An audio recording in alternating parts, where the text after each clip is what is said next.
Bonsoir à tous et merci de nous rejoindre sur Spectrum Télévision. Et maintenant depuis Douala au Cameroun, comme chaque mercredi soir, c'est la nuit du sport à 7h. Au menu de la pause actu ce 26 avril du tennis avec le tournoi ITF J30 Douala, qui se poursuit sur les cours du complexe multisport de Ebok Tennis Academy de Kakepar Souza. C'est situé à quelques kilomètres de Douala. Le tournoi qui est dans sa deuxième semaine est marqué ce mercredi par les quarts de finale chez les dames et les huitièmes des finales chez les messieurs. À suivre dans un instant les réactions des vainqueurs du jour, aussi les réactions des vainqueurs enregistrées à l'issue de la première semaine de ce tournoi, tout comme vous écouterez la réaction de Joseph Oyebok, qui est l'organisateur du dit tournoi. L'information continue de susciter la controverse au sein du milieu sportif et même au-delà. Après le courrier du ministre des Sports et de l'Éducation physique adressé à l'Inter de Milan, la problématique du retour du gardien de but André Onana dans la tanière des Lions indomptables se pose désormais.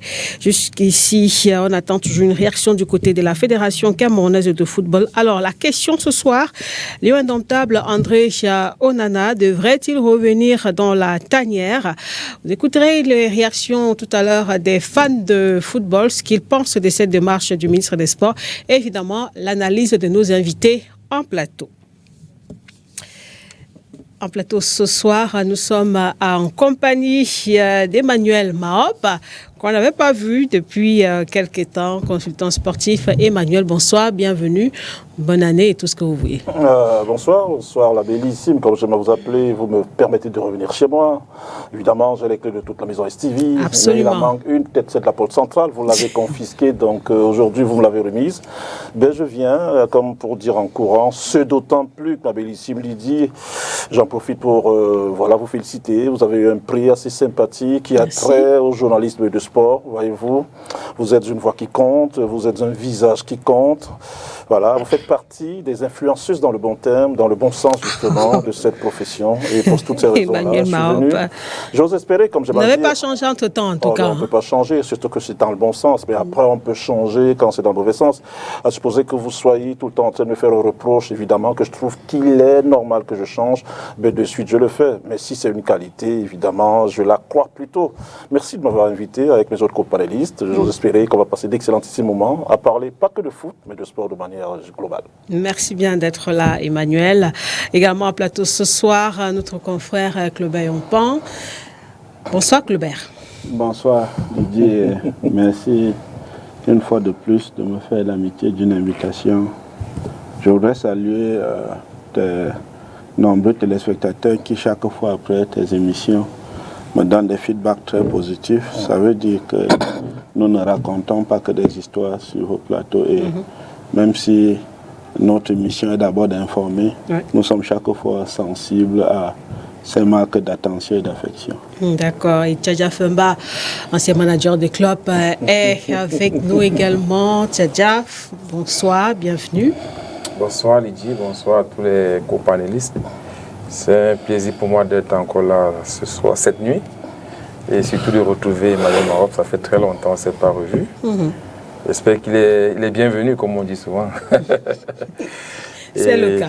Et espérons passer une très belle émission et que nous débattions des questions du sport comme à l'accoutumée tous les mercredis. Alors, on va démarrer cette émission, comme d'habitude, par la pause actu, avec cette petite note tout d'abord en rapport avec l'athlétisme. C'est le colonel Ahmad Kalkaba Malboum qui, sans surprise, a été réélu donc à la tête de la Confédération africaine d'athlétisme. C'était à l'issue du 29e congrès de cette instance qui s'est déroulé ce 26 avril à Lusaka, en Zambie. On va peut-être avoir l'image du colonel Kalkaba Malboum. Il faut rappeler que son challenger, le Nigérian Ibrahim Shehu, a donc désisté. C'est le 6e mandat de 4 ans pour le Camerounais Ahmad Kalkaba Malboum. Donc, apparemment, on n'aura pas cette image. On va poursuivre cette émission avec autre chose. Voilà, enfin cette image du colonel Kalkaba Maloum qui a donc été réélu, on le rappelle, aujourd'hui à la présidence, une fois de plus, de la Confédération africaine d'athlétisme. Emmanuel, forcément, si, comme je disais tantôt, c'est pas une surprise. Ça ne peut pas être une surprise quand c'est bien fait, quand c'est bien élaboré. Vous savez, quand la passe est super bien faite, quand l'appel il est fait pour rester dans le foot, peut-être en restant, peut-être en parlant d'autre chose. Mais voilà, quand la caresse est faite dans le sens du poil, évidemment, le cheveu il va hérisser et on connaît la suite. Non, comme pour dire que non, quand c'est bien fait, 6e mandat, vous le disiez tantôt, c'est un Camerounais qui brille à l'échelon continental et même mondial quand il s'agit des militaires justement à l'échelon international. Donc on pourrait même faire des émissions entières dessus. On le félicite justement, bravo. Il y en a quand même. Il est resté longtemps justement, mais c'est parce qu'il sait gérer. Vous savez, il sait gérer, il sait manager, il sait faire la part des choses. Vous savez, il y a un gap, un fossé abyssal entre justement la gestion peut-être d'une carrière et peut-être la gestion administrative. Donc lui, il semble, voilà, c'est un poste qui semble être taillé sur mesure. Il n'y a pas eu de restriction, voilà, 5e mandat et puis ensuite 6e mandat.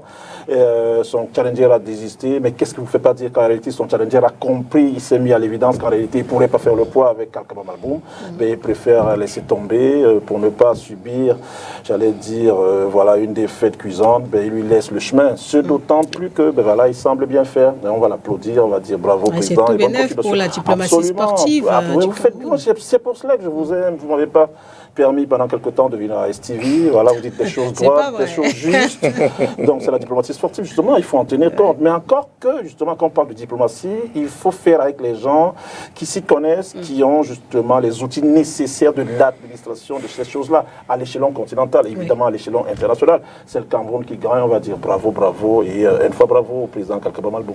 D'accord, on parle rapidement de tennis à la faveur de la 2e semaine du tournoi ITF J30 Douala qui se dispute depuis lundi. Il faut signaler que ce mercredi, les quarts de finale en simple fille et les rencontres des 8e de finale en simple garçon étaient au menu. Herman Donfak a par exemple battu l'anglais Carlson par 2-7-0, 6-3. 6-0 et chez les garçons notamment Herman Donfak et Cédric Dinkwa sont qualifiés pour les quarts de finale de ce tournoi. Nous allons vous proposer d'écouter les réactions notamment des vainqueurs du jour, les vainqueurs de ce tournoi du jour, à savoir Herman Donfak et Cédric Dinkwa respectivement, suivi également des réactions des vainqueurs enregistrés à l'issue de la première semaine, à savoir Lucie Oyebok, on a ici en image l'américaine qui était vainqueur sur les simples dames. Il y a aussi Bei Hankei de la Chine, vainqueur dans la catégorie simple monsieur, et on terminera par Joseph Oyebok qui n'est autre que le président du comité d'organisation de ce tournoi. On écoute toutes ces réactions. Pour la 2e semaine, je pense qu'il doit tout faire pour donner le meilleur de moi-même dans tous les matchs, en simple comme en double, pour que s'il arrive en finale encore, ça ne soit pas qu'il soit finaliste. C'est donc Fakman, finaliste de la première semaine ITF J30. Bon, pour la 2e semaine, j'essaie de me battre, de donner le maximum pour un. Je pense que c'est moi la seule qui a gagné la finale dans Ota. Donc, ça fait plaisir. Beaucoup de repos, beaucoup d'entraînement, d'éducation. I'm really happy to win the tournament. Je suis vraiment heureux d'avoir remporté ce tournoi. C'est ma première fois de remporter ce tournoi. Merci à mon coach, à ma famille et à mes amis qui m'ont supporté. Je vais profiter aujourd'hui et préparer la prochaine semaine. Je suis très fier de toute l'équipe OTA qu'ils ont organisé, la comité d'organisation, et qu'ils ont reçu autant du monde. Je suis juste satisfait de tout le monde, les enfants, puisqu'on est présent dans tous les tableaux pratiquement, sauf le tableau double fille. Fier de ma fille aussi, qui remporte son premier ITF chez son père, c'est bien. Fier de tous les autres enfants, Herman Donfak, qui fait une belle performance jusqu'en finale, en doublé et comme en simple. Je pense que la 2e semaine commence bientôt. On va faire certaines révisions pour faire l'ajustement pour une meilleure performance. La finale que j'ai vue et les matchs à partir des demi-finales, sur ma modeste opinion, c'est des qualités de matchs que nous voyons souvent dans les G1, souvent dans les G2. Donc, ça montre que l'intensité au niveau de l'académie est aussi bon, mais ce niveau aussi est produit à cause de beaucoup de joueurs qui sont venus de l'étranger. Voilà pour ces différentes réactions. Évidemment, la compétition se poursuit. Je ne sais pas si, Emmanuel, vous avez quand même eu le temps de regarder un peu ce qui se passe du côté de Sousa. Je regarde, en toute honnêteté, j'ai été invité par Ebok lors de l'inauguration. Honnêtement, c'est un truc de ouf, c'est un truc d'exception. En toute honnêteté, on emploie le superlatif absolu que ça fait mal à personne. Ce qui vient des États-Unis, Livy l'a ramené en réalité sur le plan infrastructurel, ce qu'il y a là-bas. On pourrait jouer un grand chelem au Cameroun, en toute honnêteté, mais c'est vrai que je blague. Non, mais c'est quelque chose de bien. Moi, ce qui m'intéresse davantage, c'est que sa progéniture également s'y soit mise, voyez, avec sa fille qui remporte un premier tournoi, qui puisait à Sousa. Donc ça veut dire que elle va rendre pérenne justement l'action de son père. Non, c'est extraordinaire, à tout point de vue, sur le plan infrastructurel déjà. Quand on est là-bas, on se pose la question de savoir comment se fait-il qu'il ait pensé à mettre un truc comme ça à Sousa. Ça va, in fine, permettre de développer la ville, parce que les étrangers viendront progressivement. Peut-être quand le Cameroun, avec la Fédération de tennis, va penser à organiser des tournois et nationaux et surtout internationaux, je pense que ça pourrait se faire là-bas, que ça poserait de problème à personne. Donc, Oyebok, chapeau. Thanks for what you have done et félicitations, congratulations, qu'il aille de l'avant. Mais surtout que l'entretien suive, je pense qu'il y veille. C'est ça le véritable challenge. Voilà, entretien par la suite, quand vous avez le matériel de cette envergure, en d'autres sur d'autres lieux, on entretient 24 sur 24, 12 mois sur 12. Ici, j'ose espérer qu'il y a cette mentalité-là de gagneur, de vainqueur, et surtout de quelqu'un qui voudrait implémenter ce qu'il a vu du côté des USA. L'entretien suivra et ces infrastructures-là seront pérennes pour la postérité, comme celle dire souvent le président de la République, le premier sportif du Cameroun. D'accord, on va donc évidemment revenir dans nos prochaines éditions sur ce tournoi de tennis ITF G30 à Douala qui se déroule du côté du complexe multisport de Oyebok Académie de tennis à Sousa. Le temps pour nous de nous intéresser cette fois Club Ayompan aux Jeux universitaires édition 2023. La compétition va réunir plus de 3000 athlètes cette année du côté du campus de l'université de Ngaoundéré. 23e édition des Jeux U. 22 établissements de l'enseignement supérieur qui doivent y participer. 11 universités d'État, 11 instituts privés. Et il faut peut-être signaler aussi, Claubert, que ce sont les Jeux, on va dire quoi, post-Covid, parce que depuis 2020 quand même, on n'a pas pu organiser cette compétition. Oui, les premiers Jeux post-Covid, et il faut dire que les Jeux universitaires, par le passé, ont toujours été le vivier de talent pour plusieurs disciplines. Vivement que ce soit encore le cas cette fois-ci. Et voilà, que la fête commence. Que la fête commence. C'est-à-dire, Femba, qu'est-ce qu'il faut peut-être attendre d'un tel tournoi? C'est vrai qu'on parle des Jeux universitaires.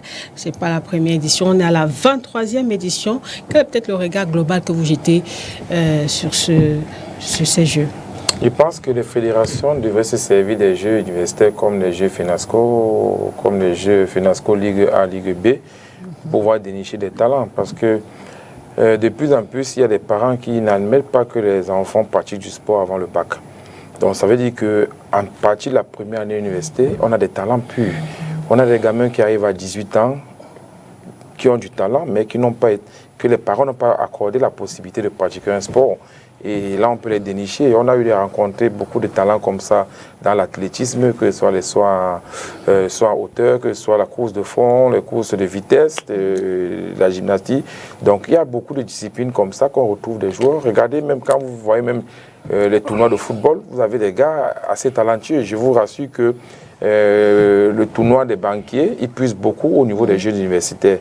Que vous voyez toutes les banques là, ici, ils vont recruter puisque les gars ont le niveau. Il leur propose un projet de foot et de travail. de par ils peuvent s'insérer professionnellement à travers le sport, c'est-à-dire le football. Donc je connais beaucoup de bons joueurs talentueux qui ont trouvé de l'emploi dans des sociétés de banque, avec le tournoi des banques, sur le tournoi des banques, des assurances, tout ça. C'est la même chose pour les clubs, c'est la même chose pour les fédérations. Vous allez rencontrer, par exemple, un tournoi comme ça, vous serez surpris, peut-être la DTN ne soit pas là, vous serez peut-être surpris, la DTN de football n'est pas là, la direction technique des autres disciplines sportives ne sont pas là. Donc, à peine ils découvrent des joueurs, alors qu'on peut dénicher des vrais talents qui peuvent nous servir de vivier. Oui. Parce qu'à 18 ans, c'est pas tard. Si vous êtes talentueux, à 18 ans, vous pouvez vous mettre et faire une grande carrière. On a vu ça même dans les pays développés. Donc, j'invite les fédérations, la direction des différentes fédérations, à vraiment prendre à cœur et à bras ce tournoi, à vraiment faire une détection et à s'impliquer davantage afin de pouvoir dénicher des talents, des pépites qui puissent nous permettre de constituer un statut de nos sélections nationales ou de nos différents clubs pour que, à l'avenir, qu'on prenne en considération que ces joueurs ces athlètes soient détectés depuis la Ligue B, chez le primaire, si on les parvient pas au primaire, qu'on les prend au niveau du secondaire et qu'à l'université, qu'on ne soit pas surpris de découvrir un talent. Et c'est un peu la même lecture. Je voudrais bien avoir le regard de Claubert par rapport à ces Jeux universitaires. Vous qui êtes basé par exemple en Allemagne, est-ce que vous avez quand même le temps de regarder un peu ce qui se passe là-bas et voir aussi au Cameroun s'il y a peut-être des améliorations à faire ou pas?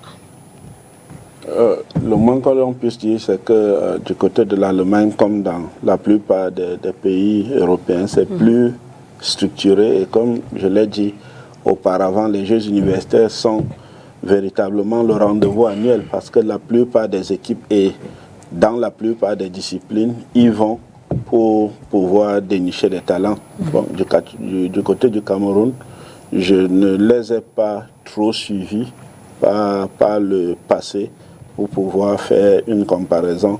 Mais ce que je sais, c'est que de l'autre côté, c'est un peu plus organisé qu'ici. C'est un peu plus organisé qu'ici. Emmanuel Marop, ces Jeux cette année se déroulent sous le thème « Contribution des Jeux universitaires à la construction de la paix et du développement durable ». Est-ce que vous comprenez quelque chose à cette thématique ou pas? Oh oui, évidemment, parce qu'en réalité, ceux qui ont réfléchi à ça, ils avaient les raisons. Déjà, je me réjouis parce que ces Jeux ils se sont tenus. Vous rappeliez que la Covid-19 étant arrivée comme un cheveu dans la soupe, a certainement bouleversé certaines habitudes sportives également. Ça a été le cas même dans certains pays où le foot, certains sports ne se pratiquaient pas. Donc c'est déjà bien justement que les Jeux se soient rendus à leur 23e édition déjà et que Ngaoundéré ait été l'université qui les accueille. Et ensuite, justement, quand on parle de paix, évidemment, on sait ce qui se passe tout autour. Et il y a eu égard, justement, au fait que le sport est un bon vecteur de communication. Oui. Évidemment, ils se servent de ces jeux-là, parce qu'il y aura une attraction singulière, c'est une certitude. Il y aura une attraction, je Ngaoundéré, le temps d'un week-end, d'une semaine, la capitale de tous les sports au Cameroun. Même si le foot, ça se joue ailleurs, c'est un championnat, voilà, d'autres compétitions, d'autres disciplines se jouent. Mais singulièrement, c'est que les corps, justement, ils font de la vitrine, ils font de la visibilité, ils font du bruit.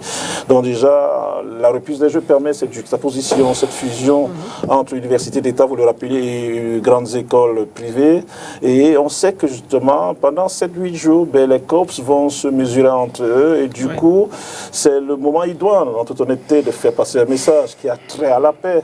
On sait ce qui se passe du côté du Nozo, on sait que Boko Haram a repris, etc., du côté du Grand Nord, qu'à l'Est, de temps en temps, il y a des tensions qui naissent ça et là, et on se sert justement de cette visibilité de la semaine, voilà, qui tient lieu d'effectivité des Jeux en Ngaoundéré pour laisser passer un message, en espérant justement qu'ils soient entendus. Non, c'est bien pensé, en toute honnêteté, c'est aussi bien que les Jeux, je vais finir par là où j'ai commencé, que les Jeux ne soient pas relégués au calendrier, que, voilà, que les Jeux aient été remis sur la scène, sur la sellette. Donc il n'y a pas que l'aspect sportif. Il n'y a pas que l'aspect sportif. L'aspect culturel. L'aspect culturel, l'aspect de juxtaposition, l'aspect de fusion, mais davantage l'aspect communicationnel. Parce que tout le monde s'accorde à le dire, le sport est le meilleur vecteur de communication en l'État. C'est la raison pour laquelle je vais faire, je vais donner un exemple pour mes propos. L'Arabie Saoudite aujourd'hui, on sait que tout le monde sait que c'est un grand pays de production de pétrole, 12 millions de barils jour, etc. Ils peuvent aller en deçà même, mais ils ont compris que le petit frangin du Qatar a abrité une Coupe du Monde et ils tiennent à le faire en 2030.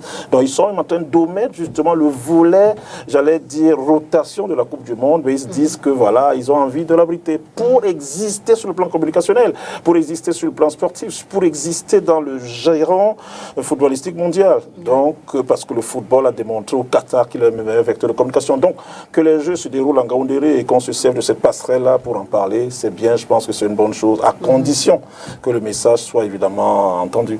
Alors, on va rappeler que ces Jeux démarrent samedi, donc du 29 avril au 6 mai 2023 du côté de l'université de Ngaoundéré. On aura le temps de revenir pour le bilan de cette compétition. Avant de refermer cette première partie de l'émission, on s'intéresse à un sujet d'actualité. Et évidemment, c'est le ministère des Sports et de l'Éducation physique qui, ces jours-ci, dans un courrier, a donc demandé aux fédérations sportives civiles et nationales d'envoyer des propositions de nomination, je ne sais pas pourquoi tu as fait ma souris, des propositions de nomination des encadreurs techniques ainsi que des directeurs techniques nationaux. Et évidemment, on en parle dans cette émission ce soir. Tchadia, quelle a été votre première réaction quand même à la lecture de ce courrier du ministre des Sports? Bon, ma première lecture est celle est celui de quelqu'un qui pense que le ministre aurait perdu la main sur les fédérations. Donc, il veut reprendre son autorité sur les fédérations. C'est-à-dire qu'il a constaté que les nominations se faisaient sans consultation. Les nominations se faisaient selon le bon gré des exécutifs des différentes fédérations. Bien que toutes ces fédérations, lorsqu'elles sont en compétition, les équipes nationales de ces différentes fédérations, lorsqu'elles sont en compétition, sont financées par le ministre, par le gouvernement camerounais, via le ministère des Sports et le ministère des Finances. Donc, ces fédérations ne sont pas encore autonomes dans la gestion financière des sélections nationales. Si elles ne sont pas encore autonomes dans la gestion financière des sélections nationales, ça veut dire que la tutelle que le ministre doit aussi avoir un droit de regard. Donc, et à un moment, le ministre se sent comme s'il a perdu la mainmise, il a perdu l'autorité, et les nominations passent au-dessus de sa tête, et il n'est que là pour constater. Donc, maintenant, il veut essayer de rattraper le tir. Mais c'est une situation qui me semblerait assez difficile. Parce que, comme je dis toujours, il y a une fédération qui a un statut particulier par rapport aux autres. Quand vous voyez la fédération camerounaise de football, vous n'avez qu'à voir le renouvellement des exécutifs. On a dit 2 ans aux autres fédérations. On n'a pas donné 2 ans à la fédération. Ceux qui ont été nommés depuis l'année dernière, c'est pour 2 ans afin de retrouver le calendrier olympique. Vous avez vu que ça fait pratiquement 11 ans qu'on n'a pas eu des élections dans ces autres fédérations, alors que la FECAFOOT, constamment, tous les Olympiades, les élections se déroulaient. Donc, la Fédération camerounaise de football, est-ce qu'elle va donc s'arrimer à la note du ministre? C'est une question. Maintenant, on a aussi vu la sortie. Elle ne devrait pas se sentir concernée? Mais puisque, quand vous regardez le comportement de cette fédération, vous avez vu, on a nommé, il y a eu les élections à presque la même période. Les autres, on a dit 2 ans. Et après 2 ans, ils vont s'arrimer à l'Olympiade et recommencer les élections. Mais je crois que la Fédération camerounaise n'est pas concernée par ces 2 ans. À moins que vous me dites le contraire. La Fédération camerounaise n'est pas... Elle est même en train de vouloir aller à 7 ans. Mais est-ce que le contexte quand même qu'on a enregistré, qu'on a vécu quand même au niveau de la Fédération camerounaise de football, c'est pas aussi ça qui pourrait expliquer sa position un tout petit peu à part par rapport aux autres fédérations? Ce sont les faits que je relate. Je sens les faits. Regardez, à 11 ans, il n'y a pas eu d'élection dans les autres fédérations pendant 11 ans. Mais à 11 ans, la fédération camerounaise a connu au moins 3. Il y a eu Tombi, il y a eu Njoya. Vous voyez qu'il y a eu 300 compter les comités de nomination et tout. Donc, vous voyez qu'il y a eu au moins donc, il y a eu 3 élections à 11 ans. Vous voyez que donc, il y a quand même des élections pendant que les autres fédérations étaient statu quo. Oui. Donc, c'est pour dire qu'elle a un statut, la fédération a un statut autre que les autres. Maintenant, il y a le volet aussi qui est intervenu. Il y a d'autres fédérations qui copient l'exemple de la FECAFOOT pour vouloir prendre l'autonomie, commencer à dire non, on va nommer. Parce que les autres fédérations, jusque-là, le ministère, bien que la Fédération camerounaise de football avait arraché son autonomie dans la nomination des différents membres de la direction technique et des entraîneurs, les autres fédérations ont copié. Peut-être c'est un bon exemple ou un mauvais exemple, ça dépend de la position à laquelle on va se situer, on va se positionner. Mais les autres fédérations sont en train de copier cet exemple de la FECAFOOT. Et du coup, le ministre sent qu'il n'a plus de l'autorité sur les fédérations. Vous voyez un peu, quand vous ne nommez pas quelqu'un, cette autorité, je ne suis même pas sûr que les rapports vont même encore au ministère, parce que la direction technique d'une fédération doit déposer ses rapports d'activité à la tutelle. Donc maintenant, on n'est pas sûr si ces rapports arrivent, doivent penser, parce qu'une fédération pense le développement de sa discipline en fonction de la politique sportive du pays. Donc la FECAFOOT, si elle pense que dans 5 ans ou dans 4 ans, on va jouer un football beau, un football chatoyant, c'est parce que la politique du pays sportive a pensé. C'est le politique qui donne le ton, le là qui dit nous voulons arriver à tel niveau. Nous voulons, dans 2 Jeux olympiques, dans 8 ans, nous voulons avoir 15 médailles olympiques. Nous voulons, et maintenant, les fédérations se mettent au travail, mettent des programmes pour pouvoir atteindre ces objectifs. Mais si vous voulez atteindre les objectifs avec des gens que vous ne maîtrisez pas, et en plus, le ministre a aussi évoqué la formation de ces différents techniciens qu'on nomme dans les différentes, dans les différentes structures et niveaux des directions techniques. Il a aussi remis en question. Et ça revient toujours, la problématique de cadre de DPS, les cadres du ministère les agents du ministère des Sports qui sont les enseignants de DPS. Et maintenant, les anciens athlètes qui ont fait des diplômes d'entraîneurs, qui sont devenus des entraîneurs, et des passionnés qui ont fait des formations pour devenir des entraîneurs. Oui. Donc, ce débat remet toujours, parce que ceux qui ont fait l'INGS ou bien les SENAGES sous-estiment souvent la formation de ceux qui ont eu des diplômes d'entraîneurs sans avoir fait une école spécialisée de sport. Donc, du coup, ce débat est toujours présent. Ce débat est toujours présent. Un vieux débat qui revient toujours. Donc, il faudrait qu'on trouve des solutions pour que ce débat puisse être tel. Parce que ce n'est pas parce qu'on a fait INGS que forcément on est un bon entraîneur de football. Et en plus, il y a certains qui ont fait l'INGS qui n'ont pas fait l'option football, qui vont avoir fait option handball. Même s'il y a on appelle quoi? Il y a des généralités qu'on fait, on va d'abord faire tout, mais on prend ce spécialiste. Mais si quelqu'un a eu ses diplômes d'entraîneur, il faudrait le considérer parce que c'est des diplômes aussi reconnus par des fédérations internationales. Si la FIFA organise un diplôme d'entraîneur CAF, licence A, licence B, c'est-à-dire qu'il y a des modules qui sont normalisés et acceptés par tous les pays qui jouent au football dans le monde. Ça veut dire que c'est quand même un minimum de connaissances qu'il faut reconnaître. Donc, on devait plutôt chercher à faire une symbiose pour qu'on puisse tirer nos différentes fédérations vers le haut et non entrer dans ce conflit de nomination, de cadres, de traitement technique. Donc, on revient toujours là. J'ai comme l'impression que le ministre est en train de perdre l'autorité sur les différentes fédérations et il veut trouver des moyens pour reprendre son autorité. Est-ce que c'est la même lecture que vous avez eue, Robert Yompan? Lorsqu'on reçoit un tel courrier du ministre, on se pose certainement des questions. Je partage l'analyse de Tchadja qui estime que le ministre a peut-être perdu la main sur les fédérations et il tente de la reprendre. Mais c'est une situation assez surréaliste quand même. Parce que la première question que l'on se pose, c'est quel est l'état actuel des staffs techniques ou des directions techniques dans les différentes fédérations. y en a-t-il pas? Faudrait-il tout remettre à zéro comme dans une dictature? C'est quand même les techniciens qui sont en place. Voilà. Faudrait-il tout remettre à zéro comme dans une dictature où on abolit complètement le mouvement sportif et au moment où il faut repartir sur de nouvelles bases, on relance un appel à candidature pour tout refaire à zéro et cela ne me semble pas être le cas. Il y a des exécutifs qui sont en place. Qu'est-ce qu'il faut faire? Les limoger tous avant de reprendre. Donc il y a un peu de désordre là-dedans, assez incompréhensible.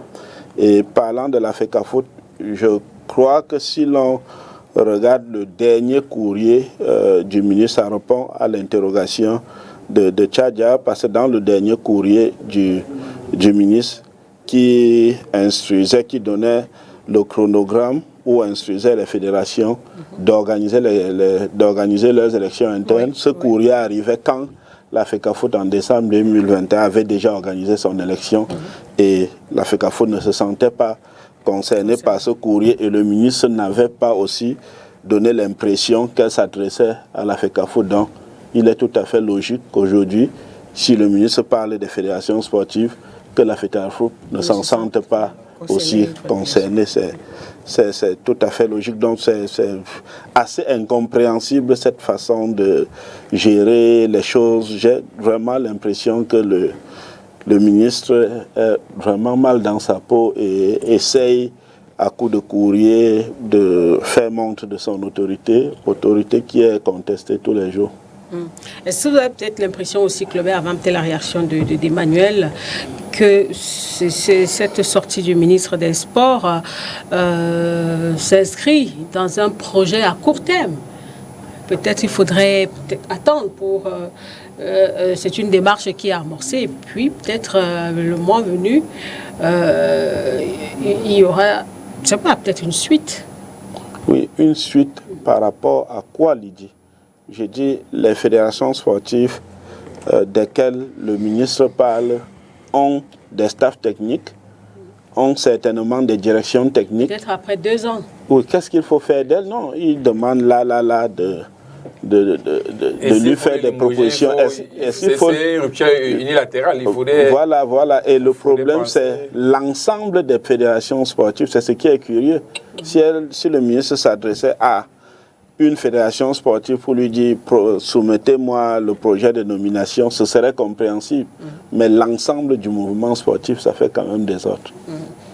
Emmanuel Mahop, ça fait désordre aussi, cette sortie du MINSEP? Pas tout à fait. En réalité, moi, je ne partagerai pas l'avis de mes prédécesseurs. C'est vrai qu'ils ont leurs arguments. J'aimerais vous faire observer qu'il y a quelques semaines, le ministre demandait à toutes les fédérations justement de s'arrimer à la nouvelle donne justement qui tient compte des élections. Fedba en parlait, on est resté 2 mandatures quasiment, 2 Olympiades sans élection. Donc le ministre a pris sur lui, voilà, de demander, d'instruire les fédérations de s'arrimer. Elles se sont arrimées. Moi, j'ai assisté, j'ai couvert les élections de volley, par exemple, dans un hôtel sympathique de Yaoundé. Je ne vais pas le citer ici pour éviter des remontrances au service commercial. Volleyball, justement. Version Aboué, justement. J'ai assisté dans un hôtel sympathique. Et je le dis parce que... Et le ministre que vous citez, vous conteste Aboué. Encore que moi, je ne suis pas quelqu'un d'Aboué, c'est pas là le débat. Non, je parle... Non, je dis, quand vous parlez du courrier du ministre pour dire qu'il a... C'était pour mettre de l'ordre dans le mouvement sportif. Absolument. Je dis, il vous conteste même l'argument que vous utilisez. Voilà, je me réjouis même justement de ce groupe de mots dont vous êtes servi pour le maniement de la langue de Molière. Voilà, pour le mouvement sportif. En réalité, ça a été le cas. Mais moi, ce que je veux mettre en exergue, c'est qu'à la suite du courrier du ministre, inhérent justement aux élections, toutes les fédérations s'y sont mises. Je pense que c'est au sortir de là qu'il a envie de mettre de l'ordre. Je me suis réjoui également, encore une fois, que Claude Claubert ait fait mention de la FECAFOOT, qui, elle, voilà, il y a quelques temps, justement, plus d'un an, le 11 décembre 2021, s'était arrimé à cette donne-là. Donc, il ne me souvient pas, il ne me semble même pas que pour la missive, justement, du ministre pondu, comme il y a quelques temps, que la Fédération camerounaise de football soit indexée. Je ne pense pas, sauf si, voyez-vous, c'est une sorte de rétropédalage. Mais moi, je pense plutôt, permettez, je pense plutôt qu'en réalité, ça s'adresse aux autres fédérations qui, à la suite du ministre, justement, je l'ai dit précédemment, se sont arrimées à la donne normale, c'est-à-dire elles ont changé de mouvement. Il y en a certains qui ont maintenu, justement, ceux-là qui dirigeaient par l'entremise, par le truchement des élections. Je me dis donc qu'à la suite cohérente, logique de ça, c'était en vue directement lien avec le staff technique des Lions indomptables. J'en sais rien pour le moment. Mais moi, j'essaie de penser, j'essaie de me mettre dans la psyché du ministre et de penser que, de manière cohérente, après qu'il ait instruit les fédérations, justement, de changer leur exécutif à l'entremise des élections, les fédérations se sont arrimées justement à son instruction, je vais le dire comme ça. Donc de manière cohérente, donc, il lui revient justement, parce qu'il en a qualité, de leur demander justement en interne, voilà, de s'arrimer à cette donne encore. Moi je pense, mais après je ne pense pas, passez-moi la tautologie du vocable pensée, que ça concerne la Fédération camerounaise de football qui justement, elle, il y a quelques mois, il y a 1 an et quelques, voilà, a connu justement son élection en toute quiétude et en interne justement, aider en cela d'ailleurs, peut-être pour parler de la fédération, on sait comment le sélectionneur il est nommé, on sait que les décisions finales ne viennent pas du président de la fédération, on sait que les décisions finales généralement sous le contrôle de Claubert et même de Tchadia qui connaissent ces choses-là, ça se décide en haut lieu et on implémente tout simplement.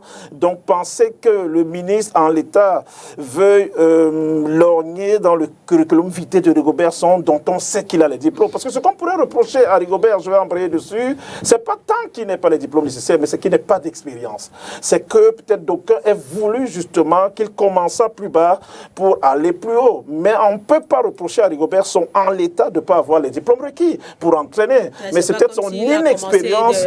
Oui, c'est son inexpérience qu'on pourrait éventuellement lui reprocher. Donc là-dessus, et le ministre sait en réalité comment ça se passe. Il sait que c'est la présidence qui décide, qui a le dernier mot, etc., etc. Donc il ne lui reviendrait pas, à mon avis, comme ça, de manière naturelle, de s'immiscer, à vouloir mettre en exergue justement le volet parchemin de Rigobert Song. Mais pour les autres fédérations, la suite logique voudrait qu'après qu'elles se soient arrimées à la donne des élections, ben voilà, de manière cohérente, ben qu'en interne, voilà, qu'elles justifient de ce que ben, y a un directeur technique qui est bien, qu'il y a un entraîneur qui a les diplômes, etc., etc. Mais sauf que tu as déjà encore dit quelque chose qui est pertinent. Si tant est vrai que c'est comme ça que le ministre pense, mais encore une fois, il risque d'avoir du grabuge, parce qu'il y a les sélectionneurs qui y sont, de toutes les catégories, il y a les entraîneurs, etc., etc. Est-ce qu'on va faire, est-ce qu'on va passer au pain fin et se dire, ben, ok, il y en a qui ont des diplômes, il faut les maintenir. Est-ce qu'il voudra faire une razzia totale, peut-être pour avoir le contrôle sur le plan de la technique, du banc technique? Est-ce que c'est de son ressort dans ce cas?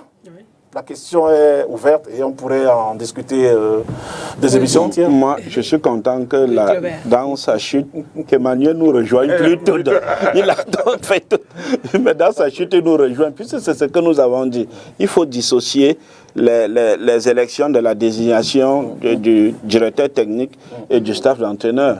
S'il y a un staff d'entraîneur, on juge les résultats. Tout à fait. On juge les résultats. Est-ce que c'est bon? Est-ce que ce n'est pas bon? Ils ont un contrat qu'il faut aussi respecter. Donc, venir prendre une lettre pour dire qu'il faut tout remettre, parce que c'est ce qu'il laisse transparaître dans cette lettre-là. Je dis, ça fait un peu désordre, même si l'intention de reprendre la main, le justificatif politique ne doit pas tout justifier. Tchadia, vous souhaitez réagir tout à l'heure? Oui, non, je voulais juste dire que les prochains Jeux Olympiques, je crois que c'est l'année prochaine, je crois. 2024 à Paris. Et les Olympiades vont s'arrêter en 2024. Ça veut dire que si les élections de la Fédération camerounaise étaient en 2021, ça veut dire qu'en 2024, ça doit être échu. En principe. Donc je vais revenir à l'analyse que vous voulez me faire comprendre que la Fédération n'est pas concernée par le courrier qui voulait qu'on s'arrime aux Olympiades. Ça veut dire qu'après les Jeux Olympiques 2024, en principe, la fédération devait refaire une nouvelle élection comme les autres fédérations pour s'arrimer au calendrier olympique. Comme le ministre l'a dit, a dit 2 ans passés, d'autres ont tenu en 2022. Donc, c'est pour dire que la fédération, quand même, n'est pas exclue. ne soyez pas surpris que un courrier arrive encore dans ce sens. Non, si tu permets, Lydie, non, tu ne nous as pas, non. On a essayé, et je crois qu'Emmanuel me rejoint là-dessus, de faire une démonstration par analogie. Oui. En décembre 2011, avant la circulaire du ministre, en 2021, il y a eu les élections à la FECAFOOT, avant la circulaire du ministre. Tout à fait. Le ministre a sorti sa circulaire en 2022 pour instruire aux fédérations de faire les élections. Tout à fait. La FECAFOOT ne s'y est pas sentie concernée. Le ministre, en aucun moment, n'a relancé la FECAFOOT pour leur dire que vous êtes concernés. Tout à fait. Et conséquence, quand le ministre vient aujourd'hui, pond une autre lettre en citant encore presque les mêmes mots, en s'adressant aux fédérations, conséquemment, il est logique que la FECAFOOT ne s'en sente pas concernée. Je suis entièrement d'accord. Ce que je veux qu'on s'accorde, c'est que la fédération camerounaise est une unité, le football est une unité de l'olympisme. Ça veut dire que si l'Olympia c'est 4 ans, la fédération doit avoir un mandat dans l'Olympia. Là, on est d'accord. C'est la logique. C'est la logique normale. De façon logique, toutes les fédérations, toutes les disciplines sportives doivent avoir un mandat dans l'Olympiade. Ça, c'est ce que le principe de l'olympisme dit, n'est-ce pas? C'est-à-dire que si la fédération camerounaise a un président, a un exécutif, il faudrait qu'après les Jeux olympiques de Paris 2024 soit renouvelé. Tout à fait. On renouvelle. Que tout repart de zéro. On repart de zéro. Donc, bien que le ministre ait pondu son communiqué après l'élection, dans la logique, après l'Olympiade 2024, Paris 2024, on devait avoir une nouvelle Olympiade qui devait commencer la nouvelle Olympiade. Donc, ne soyez pas exclus, ce n'est pas exclu, je vous dis bien, retenons ce jour, ce n'est pas exclu que après cette Olympiade, la Fédération camerounaise soit concernée aussi par le renouvellement de saison 4 pour s'arrimer au calendrier olympique. La FIFA, qui est l'organe fêtier et qui est rattaché au comité national olympique, n'a jamais imposé aux fédérations de s'arrimer au calendrier olympique. Donc, qui mieux que la FIFA pour être le gardien de ces choses-là. Et le ministre aussi n'a jamais attiré l'attention sur le fait qu'ils sont en décalage et en déphasage. Non, je crois que c'est plus une réflexion philosophique. Donc, on devrait s'attendre peut-être à quoi pour la suite, Emmanuel? À la suite pour les autres fédérations, parce que de manière unanime, peut-être sauf Tchadja, d'autres fédérations sauf la FECAFOOT. Oui, qui met des réserves. En réalité, nous tous d'ailleurs, on s'attend à ce que, qu'ils soient en atome crochu avec l'instruction, on va dire comme ça, du ministre des Sports. Ce qu'ils l'ont fait. Parce qu'après qu'il ait demandé que les fédérations s'arriment à la nouvelle donne, c'est-à-dire que passé 10 ans, qu'il y ait des élections, elles lui ont obéi au ministre, elles ont obéi à l'instruction. Donc je pense que ce sera pareil aussi. Ce sera pareil. Après, évidemment, il faut comprendre un peu le ministre aussi. Il faut le comprendre. Vous savez, peut-être dans sa tête, il se dit, il y a une certaine inertie quand même. Parce que l'inertie inhérente justement à cette double Olympiade, justement, qui s'est passée sans élection. Et d'ailleurs, la Fédération de volley aujourd'hui en pâtit, en subit, et certaines autres éventuellement.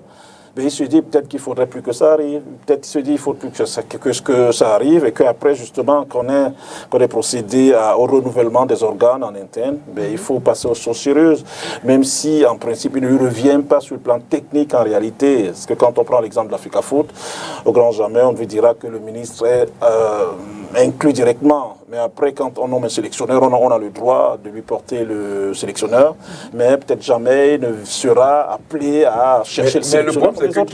Qui paraphe ces contrats? Oui, par exemple, les Rigobert sont comptés par qui? Oui, c'est au MINSEP justement. MINSEP et puis Fédération. C'est pour dire que le ministre.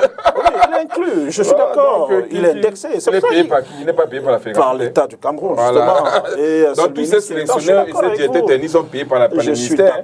Je suis d'accord avec vous. Donc c'est peut-être une des raisons justement qui amène le ministre, à un moment donné, je l'ai dit précédemment, il a compris certainement dans sa tête qu'il y avait une sorte d'inertie.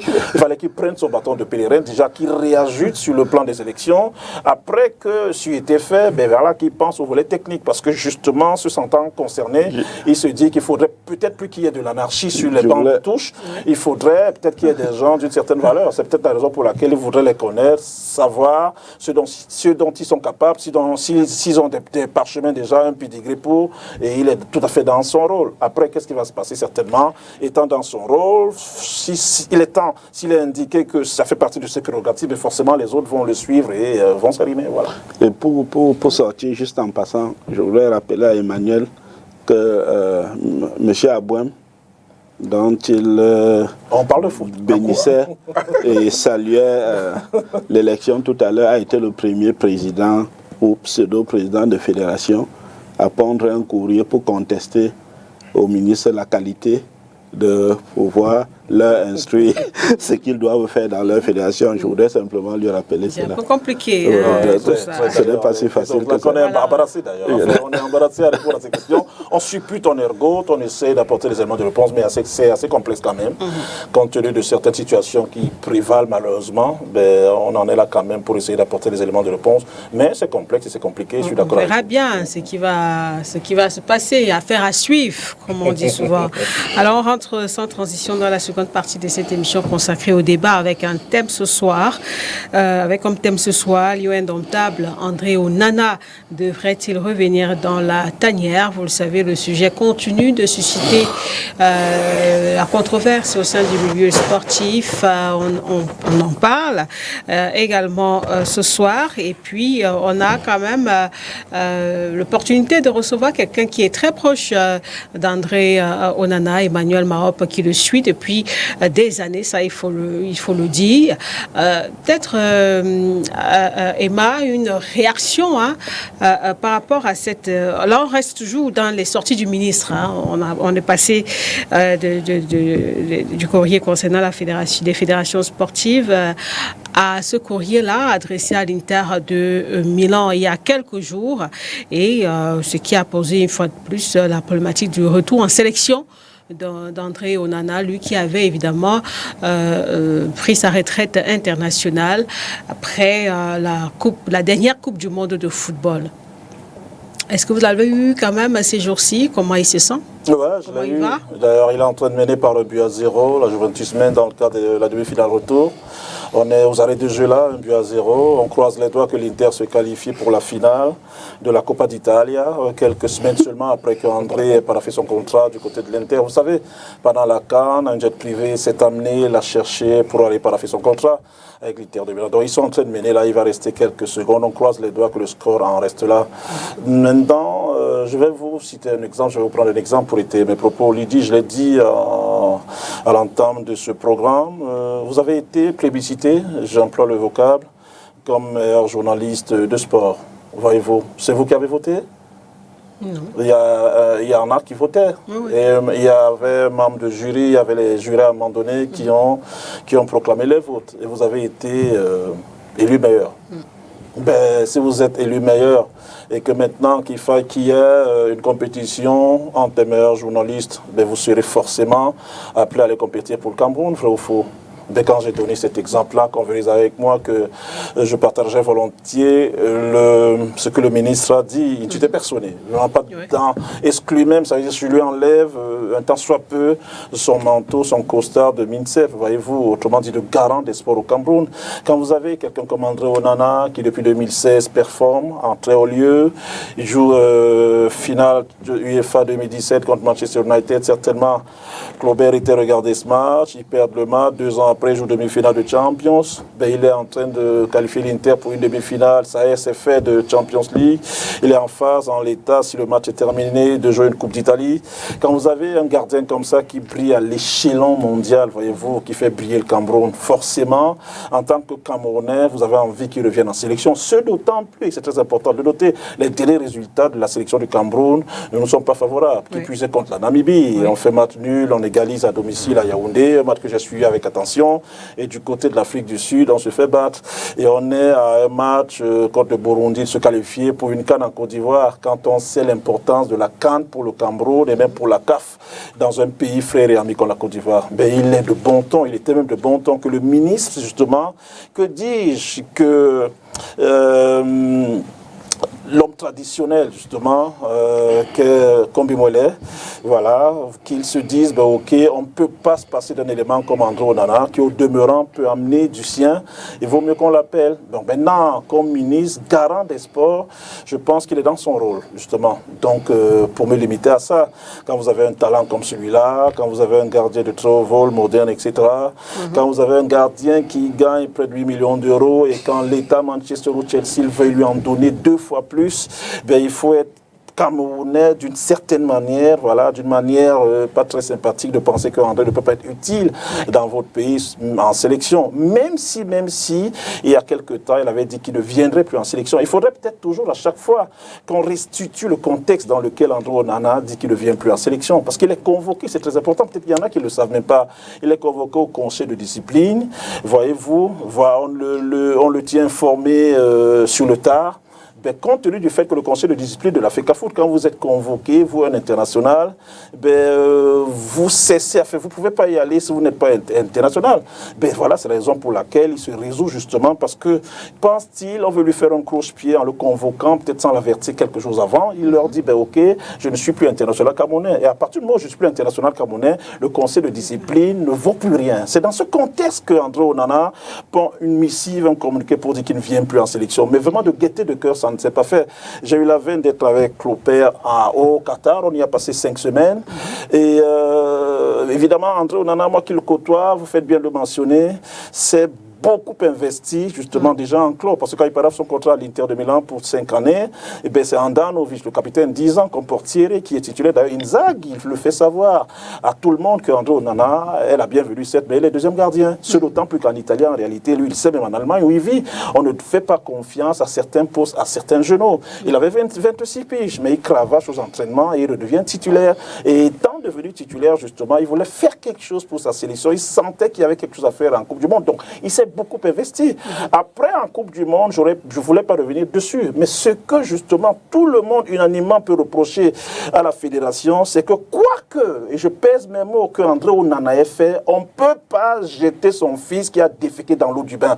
Moi, c'est ce que je retiens. Et c'est ce que je reprocherai jusqu'à ma dernière énergie à la fédération. Parce que quand on est dans un pays étranger, il est tout à fait normal, justement, qu'on se serre les coudes. Quoi que André ait fait, même si André Onana en Coupe du Monde s'était comporté comme Francis Ngannou, on ne le jette pas en public. On le protège, on lui dit, ben, ok, tu restes à côté, tu joues plus, tu restes dans le groupe. Et dès qu'il parte du Qatar, on le soumet au conseil de discipline et on le suspend. C'est comme ça qu'on fait. Mais le fait que la fédération camerounaise, je le redis, l'ait jeté à la vindicte populaire, quoi qu'il lui fait, ça fait mal à tout le monde. Ça veut dire que quand on est un parent d'enfant, à supposer que votre enfant défecte dans l'eau du bain, ben vous le jetez avec l'eau du bain. À supposer que votre enfant soit quelqu'un qui n'est pas sympathique, qui n'a pas un comportement sympathique, vous vous mettez au carrefour, au premier carrefour, et vous criez à tout le monde que Onana est ceci, Onana est cela. C'est le jeter à la vindicte populaire. Quand vous jetez votre enfant, c'est vous-même qui vous êtes jeté. C'est ce que je reproche à la FECAFOOT. Pas tant ce que Onana aurait fait, encore que. Donc voilà, il s'est senti humilié, il s'est senti pas protégé, il est reparti avec des ampliations dans son club, mais convenez avec moi qu'on le convoque dans des conditions pas sympathiques au conseil de discipline. Il a un cœur comme tout le monde, il leur a dit ok, je ne viendrai pas à ce conseil parce que dès maintenant je ne suis plus international. Donc, quand je résume ça, je reviens au meilleur sentiment, je dis, le ministre pense que André est utile à sa sélection. André même, je vais finir par là. Quand vous regardez son gant, il est l'égérie d'une marque de gants, je ne vais pas la citer. Voilà, il a exigé pendant la fabrication qu'il y ait le drapeau vert ou jaune. Ça veut dire qu'il vit le Cameroun, ça veut dire qu'il respire le Cameroun. Si vous blessez André Onana, son sang c'est vert ou jaune. Donc quand vous avez un gardien d'un talent comme ça, il est indéniable et même inéluctable qu'il ne fasse pas partie des sélectionnés pour le Cameroun. Le ministre a pris les devants, je le félicite, je le salue. Après, ça dépend justement du sélectionneur, parce que c'est lui qui a le dernier mot en termes de sélection. Voilà. On comprend toute la passion, toute l'émotion d'Emmanuel Marop. Clobert, vous êtes également d'accord avec cette analyse? Le ministre est dans son rôle, concernant ce sujet? C'est un sujet très sensible et très difficile, Lydie, sur lequel j'ai eu régulièrement ces dernières semaines à réagir. Puisque je n'ai pas encore eu la possibilité de réagir sur STV, je vais essayer de repréciser encore les choses. Est-ce que Onana, ce qui est le thème de votre émission de ce soir, est-ce qu'Onana mérite de revenir en sélection? Je dirais oui. Et s'il y a un seul Camerounais qui pense le contraire, il faut certainement interroger sa santé mentale. Quand on prend sur les 15 dernières années, les deux qui ont dominé le poste de gardien, ce sont Iker Casillas, 4 fois meilleur gardien du monde, Manuel Neuer, 7 fois meilleur gardien du monde. Et vous voyez bien que leur façon de jouer s'apparente à celui d'André Onana. Donc, c'est le gardien moderne, le gardien en devenir, et voilà, il est bien parti pour dans quelques années être même le meilleur gardien du monde. Emmanuel disait dans quelles conditions il est arrivé à l'Inter, et je crois sur votre plateau encore, je prédisais ici que dans 4 semaines, il redeviendrait titulaire. Il m'a brûlé la politesse et il est devenu titulaire après 2 semaines, après que je l'ai dit. Donc, la qualité d'Onana est incontestable. Mais ce que je refuse, c'est que nous soyons amnésiques et que nous cédions à certaines choses. Ce que je refuse, et c'est là avec la dernière énergie, c'est la récupération, qu'elle soit politique ou sportive, du dossier André Onana. Je vais aller point par point. La lettre du ministre n'a pas sa raison d'être. Pourquoi? Parce que le ministre est bien placé pour savoir ce qui s'est passé au Qatar.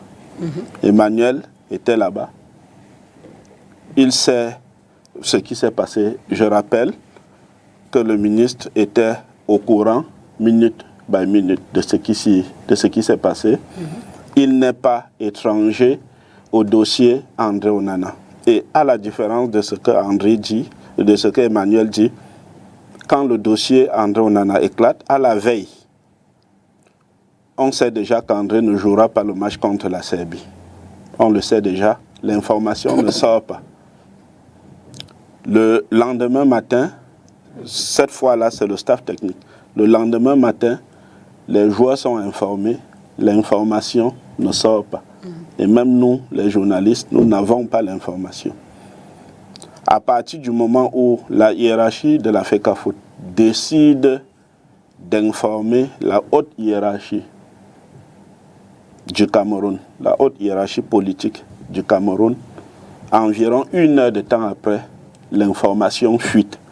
Alors que la ligne qui avait été arrêtée en interne, c'était de dire qu'André était blessé. C'est d'ailleurs pourquoi, à la conférence de presse d'après-match, quand j'interroge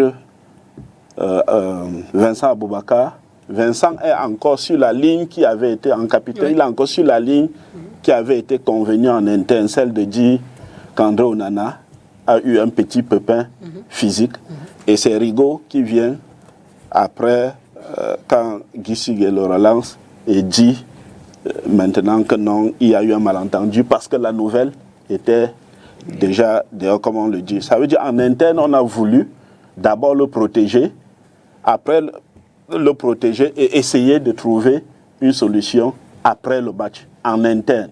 Mais dès que l'information avait fuité, ça devenait difficile. Et Emmanuel, qui est proche d'André, sait aussi que la nuit, d'après le match contre la Serbie, des tractations ont été faites, tractations qui ont échoué dans la nuit pour les raisons qu'Emmanuel connaît. Donc dit qu'on l'a jeté à la verdure populaire, ça ne s'est pas exactement passé de cette façon-là. Donc je revenais au ministre pour dire que le ministre sait ce qu'il a à faire.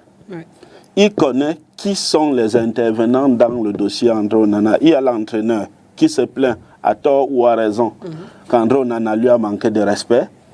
Il y a la Fédération camerounaise de football qui a pris une mesure conservatoire en écartant, je préfère utiliser ce terme, André Onana du groupe. Le ministre a les actes et l'appareil répressif de l'État. Oui. D'autres utilisent l'argument selon lequel c'est l'État qui finance la sélection, donc l'État doit décider. C'est exactement ça.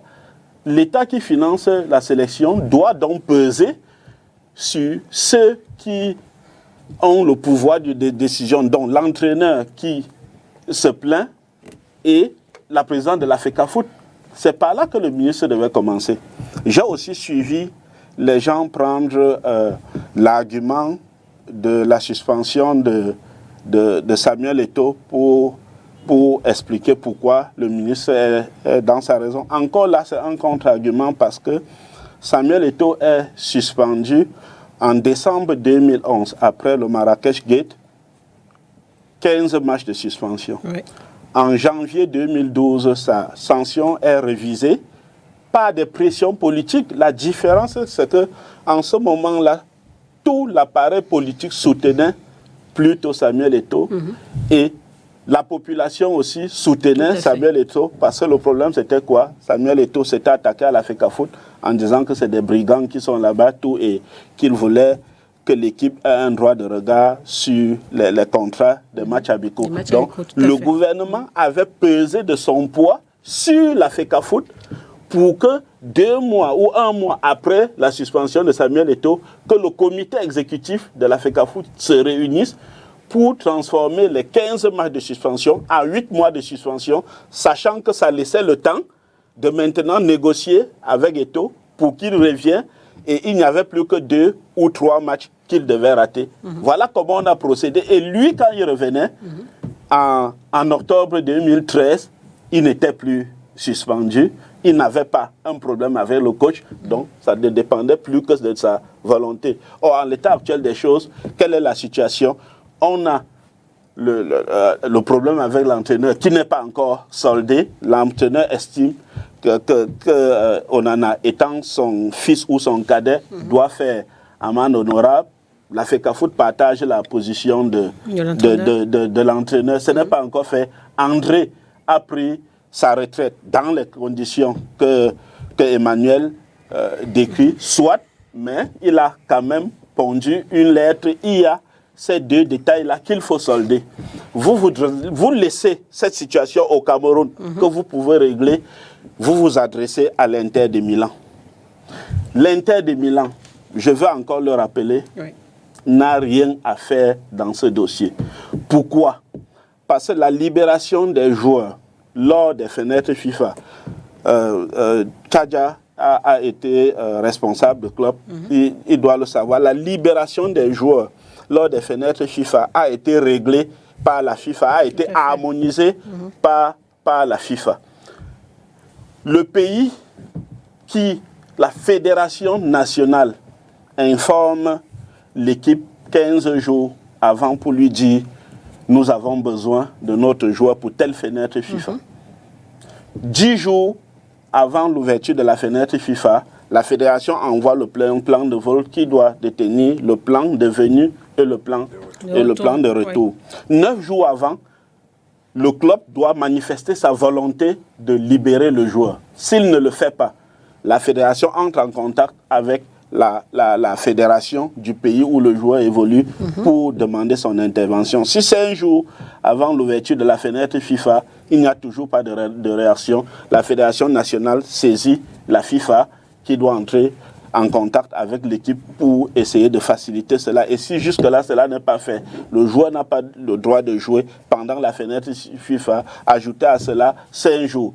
Et la FIFA dit bien, vous informez le club de libérer votre joueur. Vous n'écrivez pas la lettre et les termes de la lettre, c'est prier, vous rappeler comment l'Inter de Milan est l'un des plus grands clubs du monde, comme si vous demandiez un service. Et déjà, non pas que la lettre est inélégante, mais il n'a pas qualité de le faire. C'est la FECAFOOT qui a qualité de le faire. Il faut qu'on le précise bien. Il n'a pas qualité de le faire. Et si les gens de l'Inter étaient mal élevés, il lui répondrait même de façon méchante. Donc, le ministre aurait gagné à résoudre. Il sait comment il peut résoudre ce problème facilement. L'État a les moyens de peser sur la FECAFOOT pour résoudre ce problème. Par le passé, il y a eu des problèmes plus graves qui ont été résolus. Mais la tactique aujourd'hui, c'est de vouloir tirer le profit d'un retour d'Onana qui est inéluctable. Parce qu'un joueur... C'est pour ça que vous parlez de récupération. C'est la récupération. Pour dire aujourd'hui, s'il revient, c'est moi qui en tire le profit, surtout qu'à l'applaudimètre, aujourd'hui, Onana, c'est la valeur numéro un au Cameroun. Et le problème d'Onana, encore, Lydie, je le dis par expérience, n'est pas un problème extraordinaire. Oui. Les footballeurs du statut d'Onana ont une particularité, c'est qu'ils aiment tester à la fois leur popularité et leur poids dans le groupe. Et le rapport de force, vous devez être prêt à assumer les conséquences d'un rapport de force. Parce que les footballeurs font toujours les rapports de force. Messi, à Barcelone, Emmanuel le connaît, quand on recrute Sanchez, Messi liquide Sanchez dans le vestiaire en lui disant que les 25 millions qu'on a payés pour toi, c'est pour me donner des passes. Il traumatise Sanchez qui est transféré à l'Inter. Cristiano Ronaldo dans le vestiaire du Real Madrid, chaque 6 mois, malgré les contrats qu'il avait, son salaire est revisité parce qu'il n'est jamais content. Mais quand il tente cela à Manchester United, étant déjà sur la pente descendante, Den Haag se rend compte que dans le vestiaire, il y a des Sancho, il y a de Rashford il y a même Fernandez qui ne sont pas contents de lui. Il se dit, j'ai le soutien du vestiaire et il liquide Ronaldo. Nagelsmann qui saute au Bayern de Munich, c'est parce qu'il engage un bras de fer avec Manuel Neuer. Manuel Neuer est, malgré ses 38 ans, encore populaire dans le vestiaire et ça lui est fatal. Donc quand vous engagez une épreuve de bras de fer, soyez aussi prêts à assumer les conséquences. Il faut qu'on le dise. Quand Zidane revient en équipe nationale, il dit « Je reviens avec Thuram, je reviens avec Makelele ». C'est à prendre ou à laisser. Sachant bien que quelques mois avant, Makelele s'était gâté avec Domenech. Domenech valide Thuram, met son veto pour Makelele, mais son veto ne tient pas 2 heures de temps. Parce que c'est quand même Sa Majesté Zinedine Zidane. Donc vous pouvez tenter un bras de fer qui vous est fatal. Et ce qui s'est passé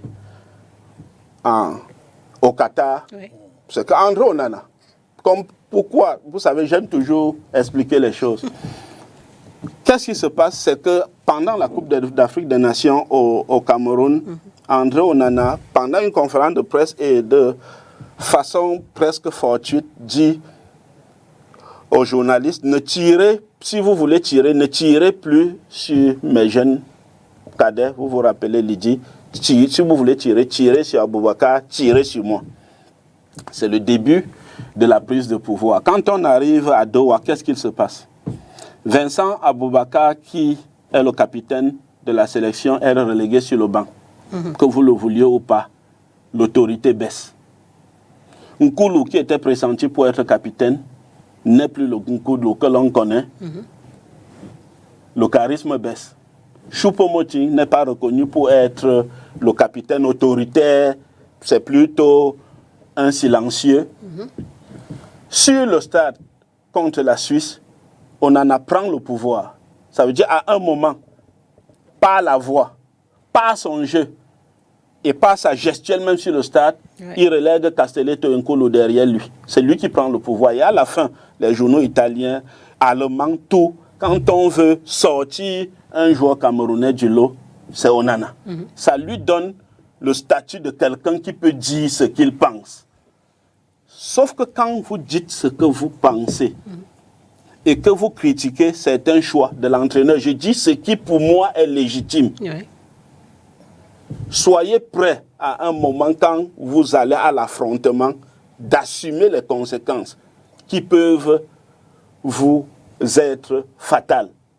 Donc le problème d'Onana, c'est un problème de statut du joueur dans le vestiaire qui, à un moment, peut-être qu'il l'a fait un peu tôt, peut-être qu'il l'a fait sans vraiment mesurer le rapport de force. Rappelez-vous quand Eto'o est suspendu, à la suite, il y a Bernard Angwa qui dit tant qu'Eto'o ne revient pas, je ne suis pas là. Il y a Sergent Makaya Makoun qui dit tant qu'Eto'o n'est pas là, je ne suis pas là. Vous voyez, quand on explique les choses, vous comprenez certaines choses. Voilà Angwa qui revient des années plus tard. Les gens s'interrogent sans comprendre que la fidélité parfois paye. Ils se sont retrouvés après à Anzi et avec Makaya, ils se sont retrouvés en Turquie. Donc quand vous entamez une épreuve de bras de fer, soyez prêts à assumer les conséquences. Et Onana, aujourd'hui, n'a pas le statut de quelqu'un pour qui on doit pleurer. On ne doit pas pleurer pour Onana parce qu'il a sa place à l'équipe nationale. Et peut-être qu'on peut retarder les événements, mais c'est inéluctable que dans un avenir proche, il reprendra sa place. Mais on ne doit pas faire revenir Onana en souillant l'autorité des autres. On doit s'asseoir autour de la table, essayer d'assainir l'environnement, s'assurer que le vestiaire l'accueillera à bras ouverts. Vous vous rappelez que presque aucun, sans qu'on ne comprenne trop pourquoi, aucun joueur n'a levé le ton pour le soutenir ouvertement. Peut-être qu'ils ont trop de respect pour le président de la FECAFOOT, mais le constat est que personne ne l'a fait. Donc aujourd'hui, il faut s'assurer qu'on assainisse l'environnement avant de faire venir notre héros, parce que faire venir Onana dans un climat conflictuel, seulement parce que l'on veut prouver qu'on est plus fort que la FECAFOOT et le faire revenir dans une atmosphère qui n'est pas apposée, qui n'est pas apaisé, ce serait contre-productif. Ce serait contre-productif. Merci Claubert pour cette longue analyse.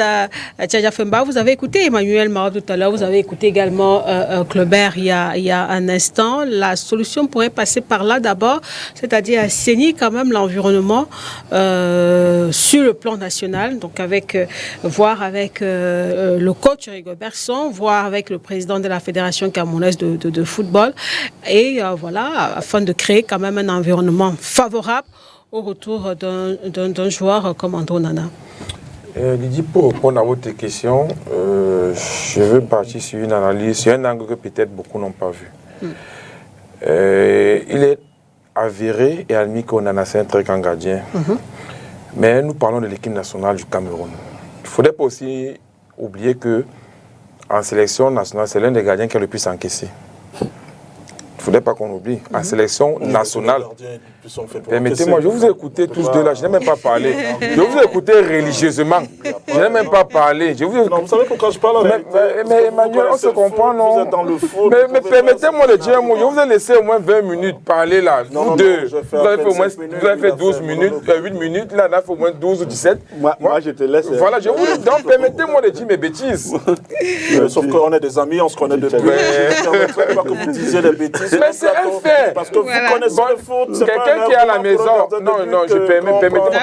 Le téléspectateur qui est à la maison, qui nous suit, peut prendre son téléphone, taper des statistiques bien encaissées par les gardiens de l'équipe nationale du Cameroun. Il va voir qu'on en avait à numéro 1. Et à un moment, on a même dit, monsieur, un but par match. C'est un fait qu'il ne faut pas ignorer. C'est un fait réel. Donc ça veut dire ceci.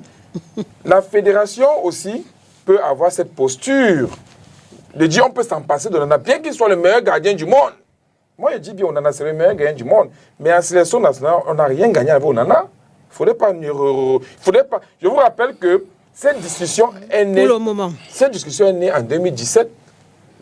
Lorsque Hugo Boss arrive, il veut sacrifier Onana Ondoa. C'est le même cas qu'on pose sur la table.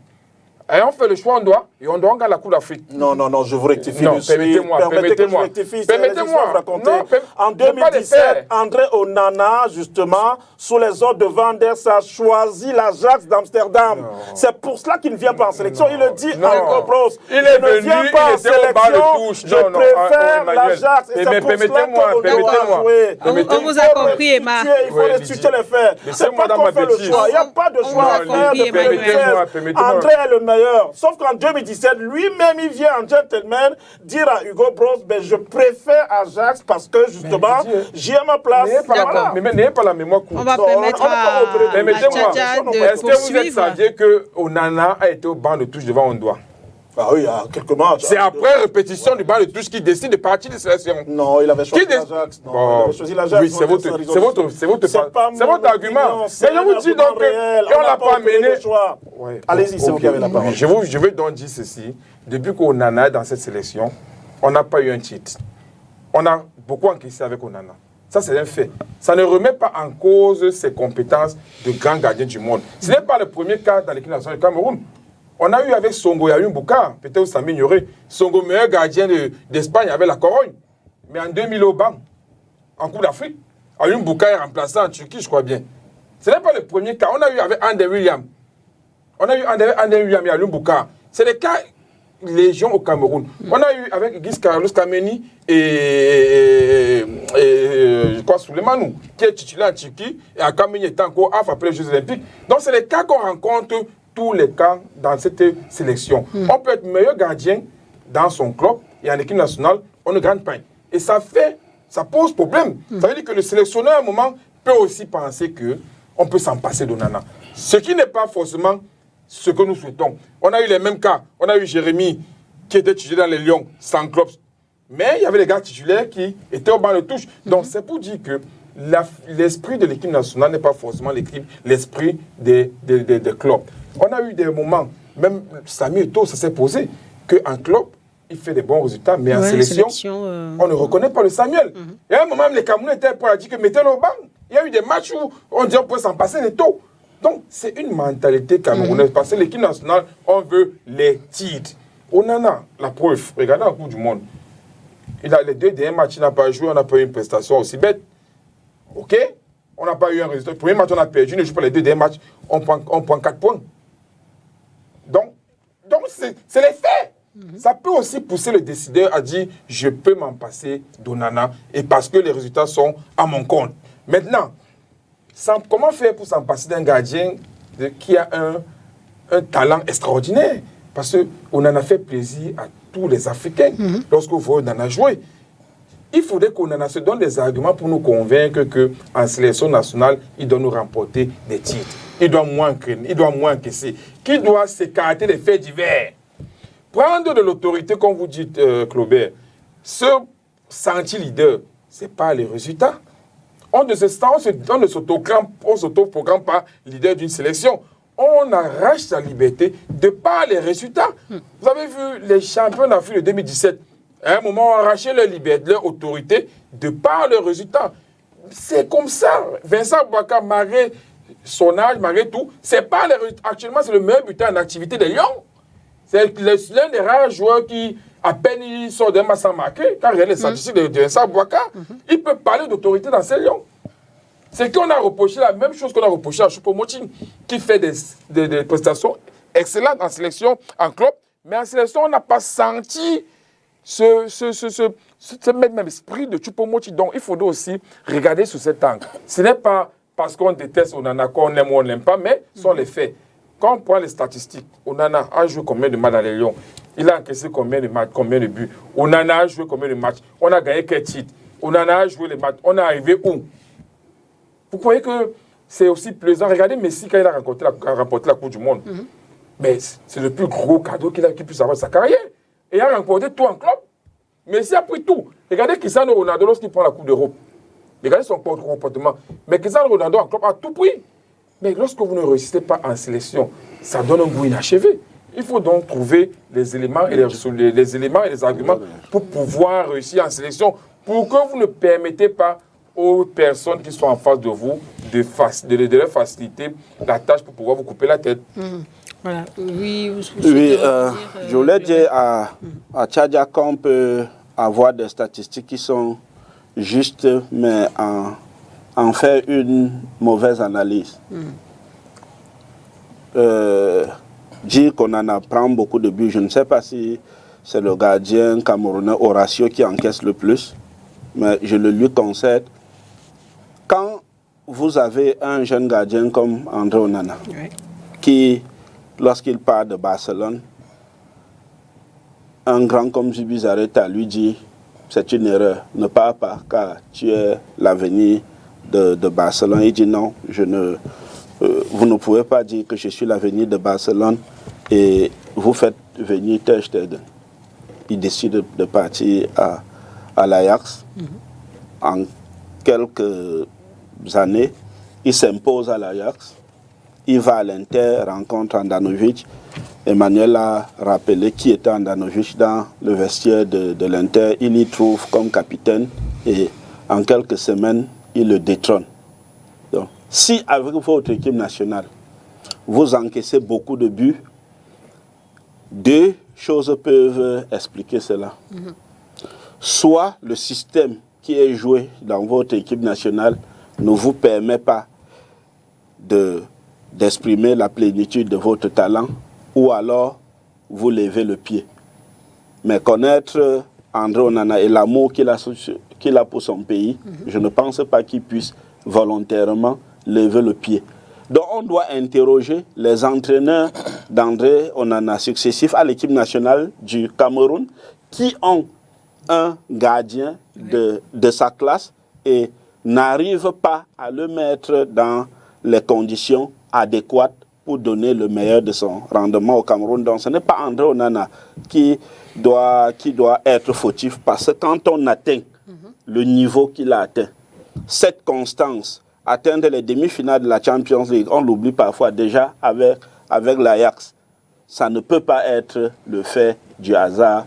Le haut niveau en Europe, ça paye cash. Oui. Donc, dire qu'André Onana... Permettez-moi, vous ne m'avez pas compris. Je n'ai pas fini, tu vas me relancer à la fin. Donc, okay. Dire qu'André Onana, on peut se passer de lui, se passer de celui qui est le meilleur.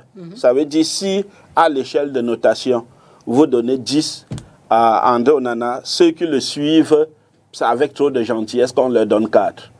L'écart est vraiment très grand. Quand on regarde le niveau où André Onana joue, il est quand même joueur de l'Inter de Milan. Et quand vous prenez aujourd'hui le top 10 en Europe aujourd'hui, c'est cette année que Naples essaye de s'y approcher.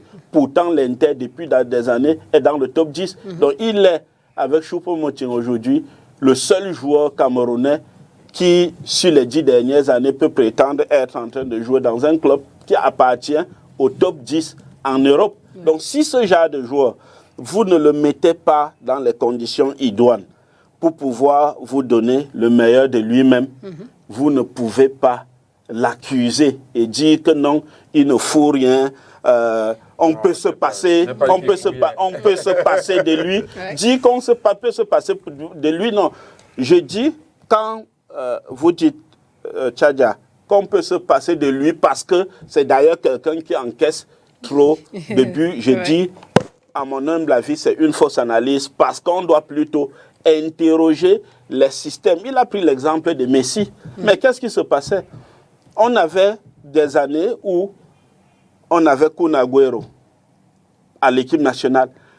On avait les Di Maria. On avait un amoncellement de stars en équipe nationale d'Argentine qui chacun essayait de démontrer qu'il a sa place dans cette équipe nationale. Ouais. La différence entre ces années-là et cette année-ci, c'est qu'on a formé une équipe pour jouer pour Messi. Et Messi lui-même, sentant que l'équipe était prête à tout donner pour lui, tout le monde a vu la différence même du comportement de Messi. Messi qui revenait même barré prendre le carton jaune. Parce qu'il s'est retrouvé dans une équipe qui savait ce qu'elle a en lui et qui a dit, OK, pour ta dernière Coupe du Monde, on se sacrifie pour toi. Ça s'appelle mettre votre star dans de bonnes conditions. Ce n'est pas Messi qu'on doit plaindre d'avoir remporté plein de trophées à l'international. Ça veut dire, qu'est-ce que vous faites mal pour que ce qu'il donne là-bas, qu'il ne puisse pas donner ici? Et ça rejoint, il prenait l'exemple de Samuel Eto'o tout à l'heure.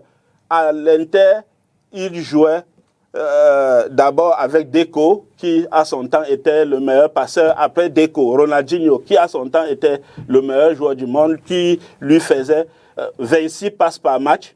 Il revenait à l'équipe nationale du Cameroun. Qui est-ce qu'il avait pour lui donner ce passe?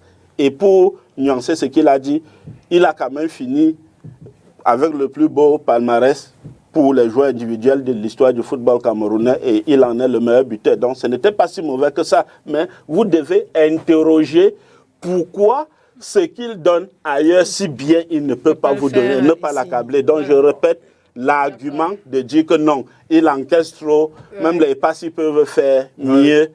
Et Passy est un gardien respectable. Si Onana est indisponible, il jouera. Il a joué en Coupe du Monde. Il a montré qu'il était un grand gardien.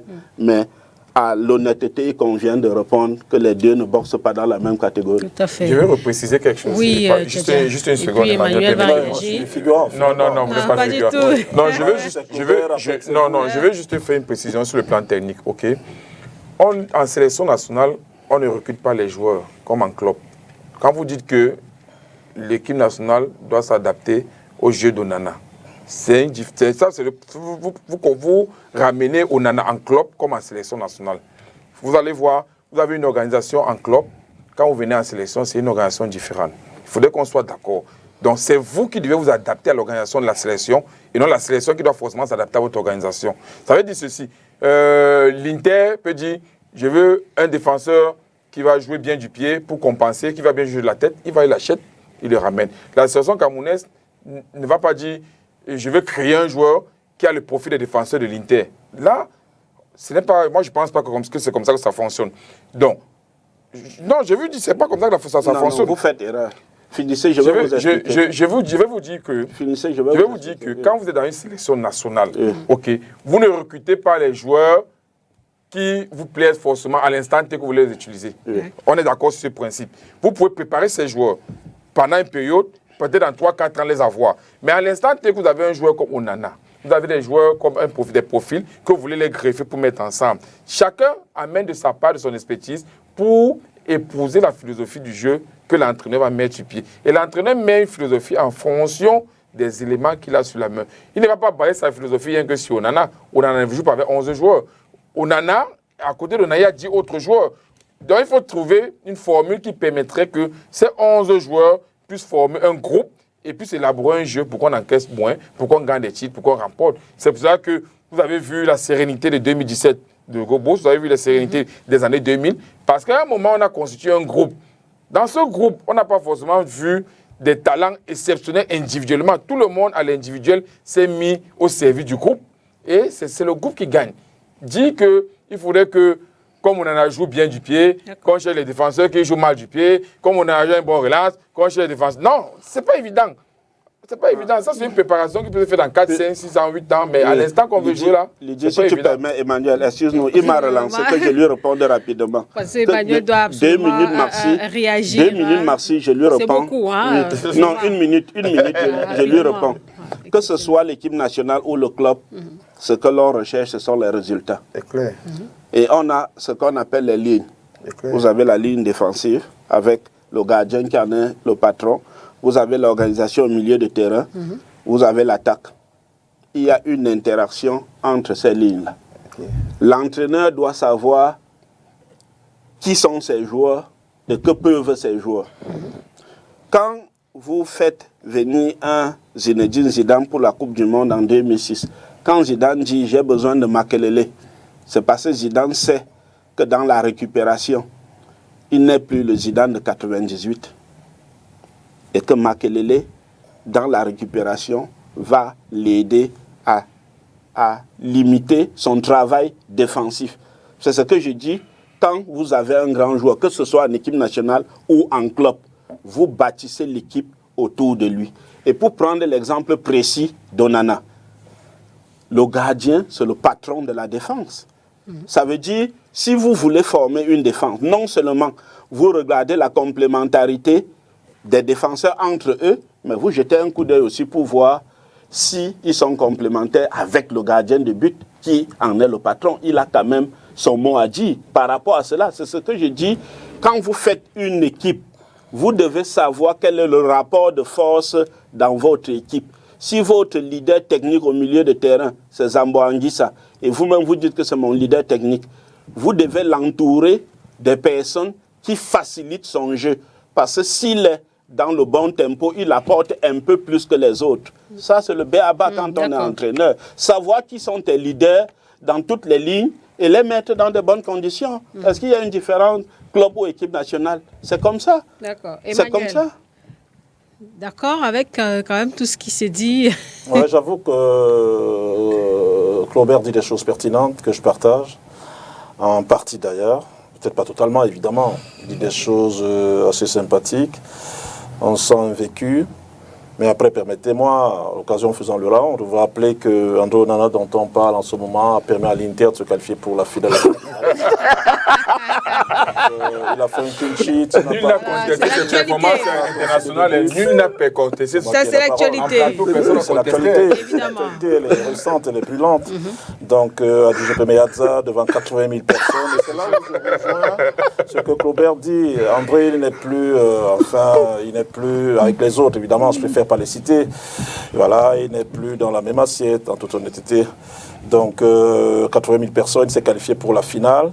Et peut-être d'ici 2 semaines, il tentera de se qualifier encore pour une finale de Champions, justement. Ce sera sa première s'il a fait de demi-finale. Après, moi, je voudrais quand même que nous comprenions une chose. C'est vrai que s'il fallait revenir sur Doha un temps soit peu, parce que tout est parti de là, oui. Il faut quand même, au-delà de ce qu'a dit Claubert, au-delà de ce qu'il a dit, je me serais attendu quand même que la FECAFOOT, une mainmise, notamment le président de la FECAFOOT, dont on sait les acquaintances qu'il avait jusque-là avec André Onana. Donc, Claubert, vous ne pouvez pas venir dire que André Onana n'a pas été jeté à la vindicte populaire. Non. Je pense que si il est arrivé, si la FECAFOOT est arrivé à lui payer son billet d'avion, parce que d'aucuns m'ont dit, certains journalistes pas sympathiques du tout, qu'André avait payé son billet d'avion lui-même, que Neni. Et les tractations auxquelles vous faites allusion, André Onana fait profil bas, ça vous le savez encore. J'ai pas envie que vous êtes quelqu'un de bien, on a fait le Qatar, on est appelé à faire des compétitions ensemble. Mais dis-nous la vérité, vous savez vous deux, mais non, on ne sait pas. Pour que le journaliste camerounais soit très en vue, vous savez même que les tractations dont il est question, André Onana il voulait faire profil bas. Il avait même décidé, ça veut dire si à un moment donné on avait résolu de ne pas le faire jouer titulaire, il était prêt à rester au banc de touche. Ça, vous le savez, au Qatar. Donc je ne voudrais pas, moi je dis tout part de là. Et tout le monde, en toute honnêteté, quel que soit le bout par lequel on tire ce problème, tout le monde est unanime dessus. La fédération y est pour quelque chose. Parce que quand Onana soit parti après que la fédération lui ait acheté son billet d'avion et que la fédération ait commis une missive à l'Inter de Milan pour le remettre à son club, ça veut tout simplement dire qu'au-delà des acquaintances qu'il avait avec le président de la fédération, soit le président de la fédération l'a voulu, soit il n'avait pas de mainmise. Mais vous ne pouvez pas me dire que vous soyez responsable d'une association qui puisait en Coupe du Monde. Et quelques jours après, le président de la fédération, moi j'ai bien aimé son discours au vestiaire, justement. Il disait qu'il voudrait un groupe humainement bon. Il sait ce qui s'est passé entièrement pour que la sélection du Cameroun n'atteigne pas ses objectifs. Et on connaît le problème de division. On sait ce qui pouvait se passer bien avant l'affaire Onana. Donc il est incompréhensible, justement, que sous l'ère Samuel Eto'o, vraiment je ne voulais pas le citer, d'ailleurs il a perdu son partenaire, je lui présente mes condoléances les plus attristées, voyez-vous. Mais vous ne pouvez pas me dire que, quand on est à la tête de la fédération, justement, quelqu'un de la trempe de Samuel Eto'o, du haut de son magistère, qu'on ait connu un scandale au Nana, parce que moi je considère que c'est un scandale. Lui qui est son fils, etc., lui qui est passé par la Faute des Sports. Et là, je me réjouis justement que Samuel Eto'o, à un moment donné, ait mis sur pied cette Faute des Sports, aidé en cela par quelqu'un qui n'est plus des nôtres, il le connaît très bien, Siewi Diallo, justement, qui faisait les détections à Yaoundé, qui allait chercher André et Fabrice Ondoa pour les amener à la Faute des Sports. Après la suite de leur carrière, on les connaît respectivement. Vous ne pouvez pas être à la tête de la fédération qui est puisée dans un pays étranger et qu'on ait ces problèmes-là. Ça veut dire que soit, voilà, il y a quelque chose qui n'a pas marché, soit vous n'avez pas de mainmise. Donc vous ne pouvez pas, du haut de votre pédigré de journaliste, parlait d'une fuite de l'information, c'est ça qui a forcément... Le problème, au-delà de ça, justement, même s'il y a la fuite d'information, le responsable justement de la délégation, qu'est-ce qu'il fait? Il se dit, ok, l'information, elle a fuité justement. Qu'est-ce qu'il faut faire? Faisons tout pour retenir André. Même s'il ne joue pas, retenons-le dans la tanière. Faisons jouer Passy d'ailleurs qui a fait 2 bons matchs. Et ensuite, revenons au pays pour porter l'affaire à qui de droit, c'est-à-dire la commission de discipline. Donc à partir de là, convenez avec moi qu'il y a eu quelque chose sur le plan de l'administration de la FECAFOOT qui n'a pas fonctionné. Et puis autre chose encore, j'aime à crier dessus sur tous les toits. Évidemment, vous savez que j'ai soutenu Samuel pendant la campagne, je faisais partie de cela. Justement, même si je n'ai pas reçu un copec, mais ça me dit rien. Je continuerai davantage à le soutenir. D'ailleurs, je continue de le soutenir. Mais je ne suis pas un soutien béni. Oui, je dis des choses justement quand il faut le dire. Et l'occurrence étant les 12 stades justement que la fédération s'apprête à construire par l'entremise de la FIFA. J'ai apprécié, j'ai communiqué dessus, je continue de communiquer dessus. D'ailleurs, j'apprécie la commission d'infrastructure menée de main de maître par Daniel Mongué-Mouyemé. Je l'apprécie parce que c'est quelque chose de grandiose. Mais après, s'il faut revenir sur le Qatar, je continue de vous dire que tout est parti de là. On ne devait pas, justement, penser qu'il y aurait, justement, des fuites comme celle-là, que André Onana serait jeté à la verdict populaire. Deuxième des choses, je recuse toujours la communication de la FECAFOOT parce qu'à chaque fois on nous dit il a été indiscipliné. Mais 3, 4, 5 mois après, mon cher Claubert, je me serais attendu que la fédération nous dise aussi, voilà, pendant la Coupe du Monde, on ne voulait pas vous faire part de ce que André a fait. Parce que ça aurait pu troubler le groupe, justement. Maintenant, on vous le dit 4-5 mois après. On a retenu ça, mais sachez que André s'était comporté comme Francis Ngannou, il tapait tout le monde. Et parce qu'on a évité justement qu'on ait des bleus partout, c'est un exemple que je prends. Pour éviter justement qu'on ait des bleus partout, on a préféré le faire partir. Non, vous ne pouvez pas le dire ça. Après, évidemment, André, en l'état... Évidemment, tout le monde est unanime là-dessus. Eu égard à son pédigré, eu égard à sa manière de faire, il mérite bien d'être sélectionné. Si on part du principe que chaque joueur bon en club est sélectionnable, il mérite de l'être, même s'il avait commis une missive. Donc après, non, je voudrais peut-être pas... Et là où je suis très d'accord avec vous, je vais finir avec ça. Claubert, en toute honnêteté, vous avez dit des choses que je partage. Il y en a qui veulent faire de la récup, justement. Il n'y a pas de récupération à faire. Je suis d'accord avec vous là-dessus, du point de vue du MINSEP même que du point de vue de la FECAFOOT, parce que d'aucuns commencent à commettre des lettres, voilà, tout en amenant André Onana, du moins en lui remartelant qu'il est le fils de Samuel Eto'o. Non, évidemment, Onana a un père biologique, ça vous le savez.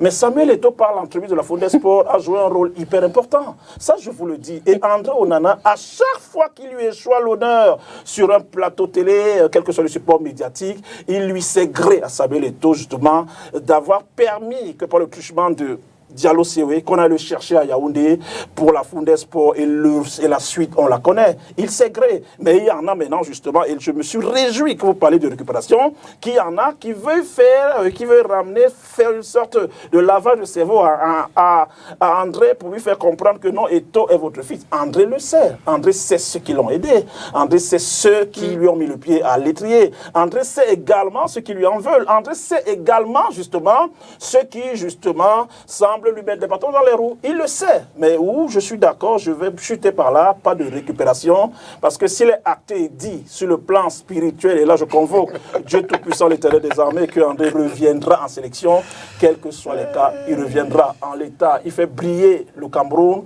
il faut l'applaudir. Il est qualifié en finale de Coppa d'Italia. Il est arrivé qu'à Milan, il y a moins de 7 mois, il a déjà remporté une super coupe délocalisée jusqu'au côté de l'Arabie Saoudite, 3-0 face au bilan C. Il y a été accueilli comme une rockstar. Donc en quelques mois, il continue d'écrire son histoire footballistique faite de titres. Il est en finale de la Coppa d'Italia. On espère qu'il va la remporter. On espère que dans 2 semaines, voilà, il va se qualifier pour la Champions et à Istanbul, on ira l'accompagner. Et avec le Cameroun. Nous, on attend la CAN pour remporter. C'est déjà fait bas. Je pense, oui, mais après, on va vous proposer quand même. Vous attendez la CAN. Il m'a interpellé, je devrais quand même répondre. Mais vous parlez même d'ici, je vais finir. Mais je devrais vous rappeler que le seul grand titre en dehors de la Coupe du Monde des grands remporté il y a quelques semaines et la Copa América, le seul titre de Messi avec la sélection argentine, c'était la Coupe du Monde junior. Il n'avait plus remporté, il n'avait rien remporté avec, je vous le dis, il n'avait rien remporté avec la sélection, avec l'Albi Céleste. Que ce soit cadet, junior, espoir, non, attendez, s'il te plaît. Il y en a qui ont remporté en 2017. Peut-être qu'André reviendra, il va remporter en 2024. Peut-être qu'il va en remporter. Donc voilà. Vous voulez... Attends, est-ce que George Weah, il a remporté des titres? Le président du Libéria? Avec quelle équipe? Ah non, je vous pose la question. Le Libéria n'avait jamais rien voté. Ah ben le Libéria avait mais jamais remporté. on en a trouvé un Cameroun qui a déjà combien de coups d'Afrique? Non, c'est à 4 coups d'Afrique, non? Il y a quand même eu des qualifications. Mais c'était normal, c'est normal. Comme le fait remarquer Fernand le Cameroun qui a pris 2000, qui a pris 2002, qui a pris 82, 86, 84, qui a pris 88. Et tout le Cameroun qui a au moins 4 coups d'Afrique, qui a pris 2017. Donc il doit faire ce que les prédécesseurs ont fait. Oui, mais sauf qu'un gardien qui n'a pas rapporté de titre à une valeur de 8 millions d'euros. Non, personne ne conteste en plateau. Personne en plateau ne conteste. Qui allait rester je dis bien ceci. En avant je suis très fier et flatté. Je suis très fier et flatté de ses prestations à l'Inter. Lorsque on en a joué, il fait l'unanimité. Aucune personne qui voit le football ne peut dire qu'on en a sur le plan chez Chéquier International n'est pas le meilleur gardien du monde pour moi. Mais je dis, nous, en tant que Camerounais, c'est un profit. Mais en tant que Camerounais, on veut aussi des titres. On veut des titres, c'est ce que l'on attend. Claubert, rapidement, et on va vous proposer un vox pop à ce sujet. Voilà, le retour de Nana, je l'ai dit, ne souffre de rien. Il a la qualité pour... il faut assainir l'environnement, vous l'avez dit aussi. Petit pays, il n'y a pas d'équipe nationale du Cameroun sans André Onana. Donc je crois qu'il a sa place. Mais je voulais revenir à ce que Emmanuel a dit au sujet du Qatar. Pour d'abord vraiment contester avec la dernière énergie l'information selon laquelle lors des négociations dans la nuit du match contre la Serbie, parce que j'étais quand même téléphoniquement vraiment connecté. Nous n'avons pas dormi pour attendre la nouvelle jusqu'à un certain moment. Et le matin, j'étais directement à l'hôtel de Lyon. Je demande avec la dernière énergie qu'André ait manifesté même la volonté de faire profil bas. Et je crois que c'est ce qui, vraiment, je le demande avec la dernière énergie. Et c'est le blocage qu'il y a avec la Fédération camerounaise de football.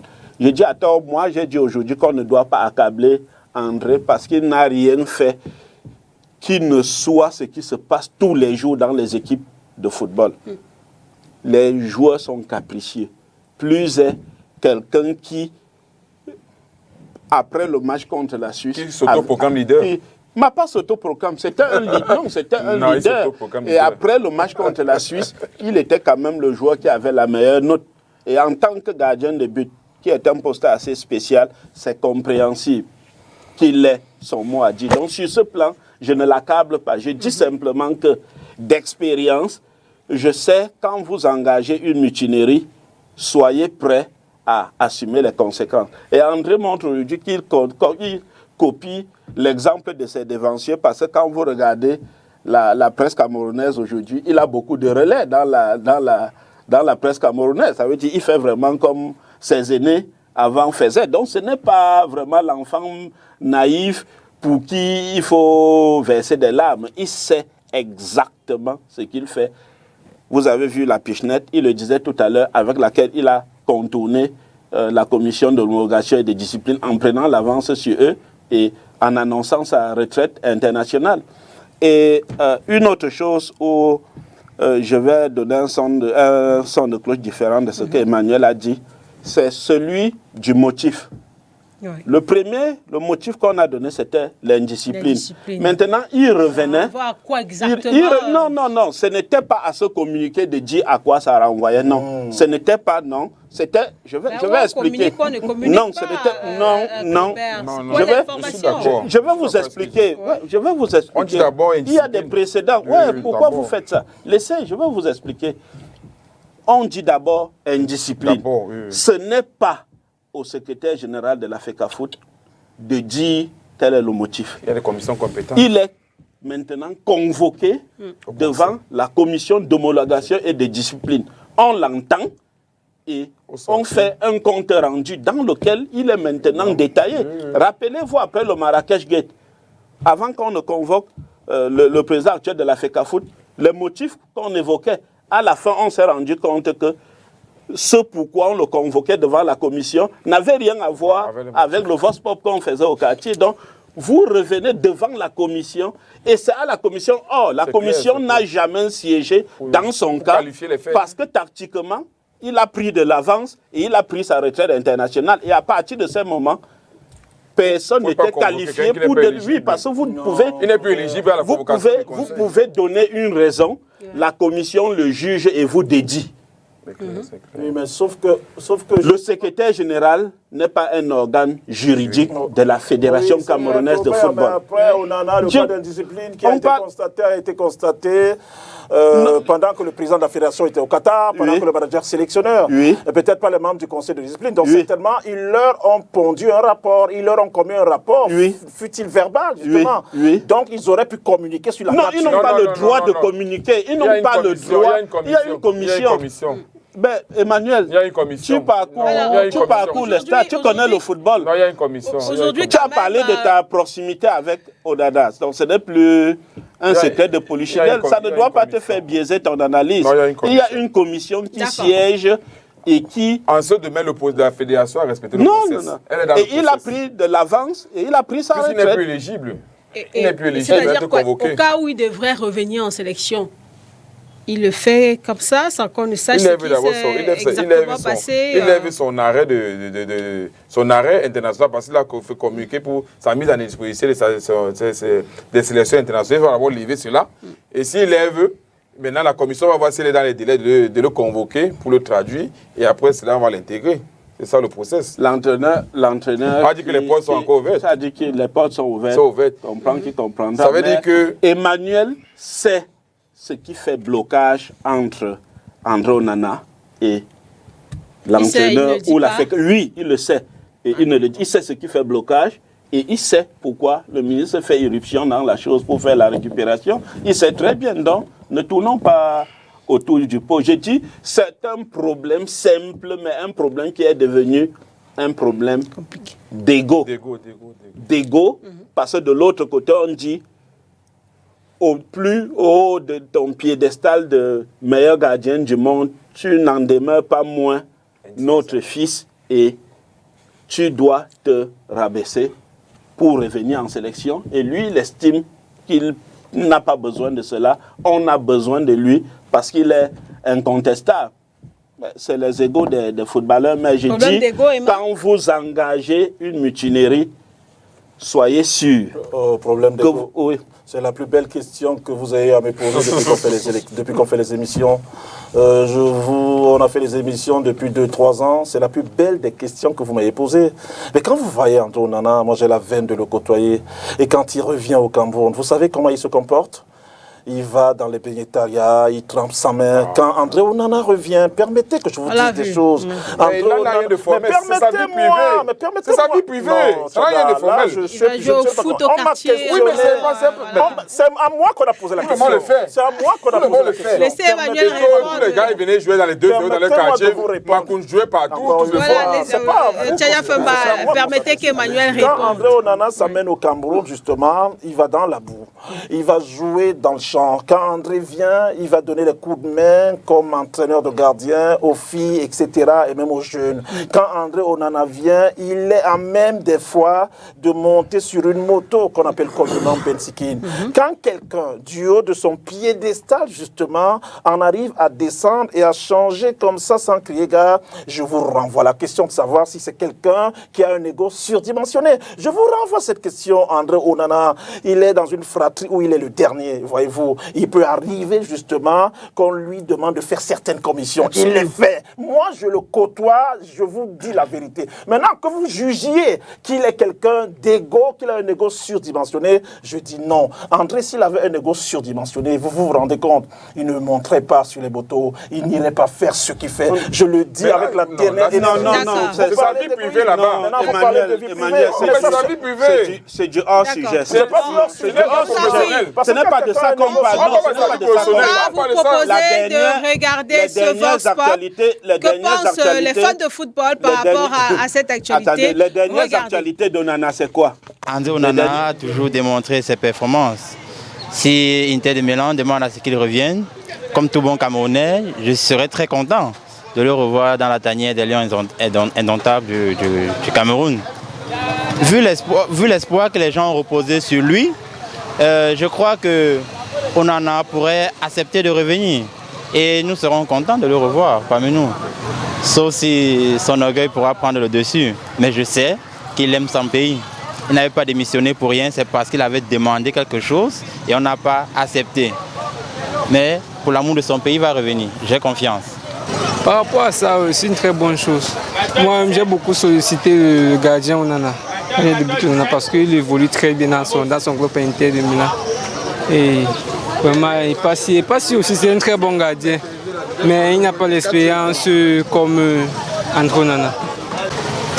Ouais, par rapport au message du ministre au président de l'Inter de Milan, vraiment, je trouve que c'est avec raison, parce qu'on en a approuvé que non seulement sur le plan international, il est valable, et aussi c'est un gardien que même en équipe, puisque déjà à travers Ajax, nous avons vu son expérience, parce que ce sont des cas très rares où un joueur africain parvient à mettre au banc un titulaire de son pays, non seulement capitaine de son pays,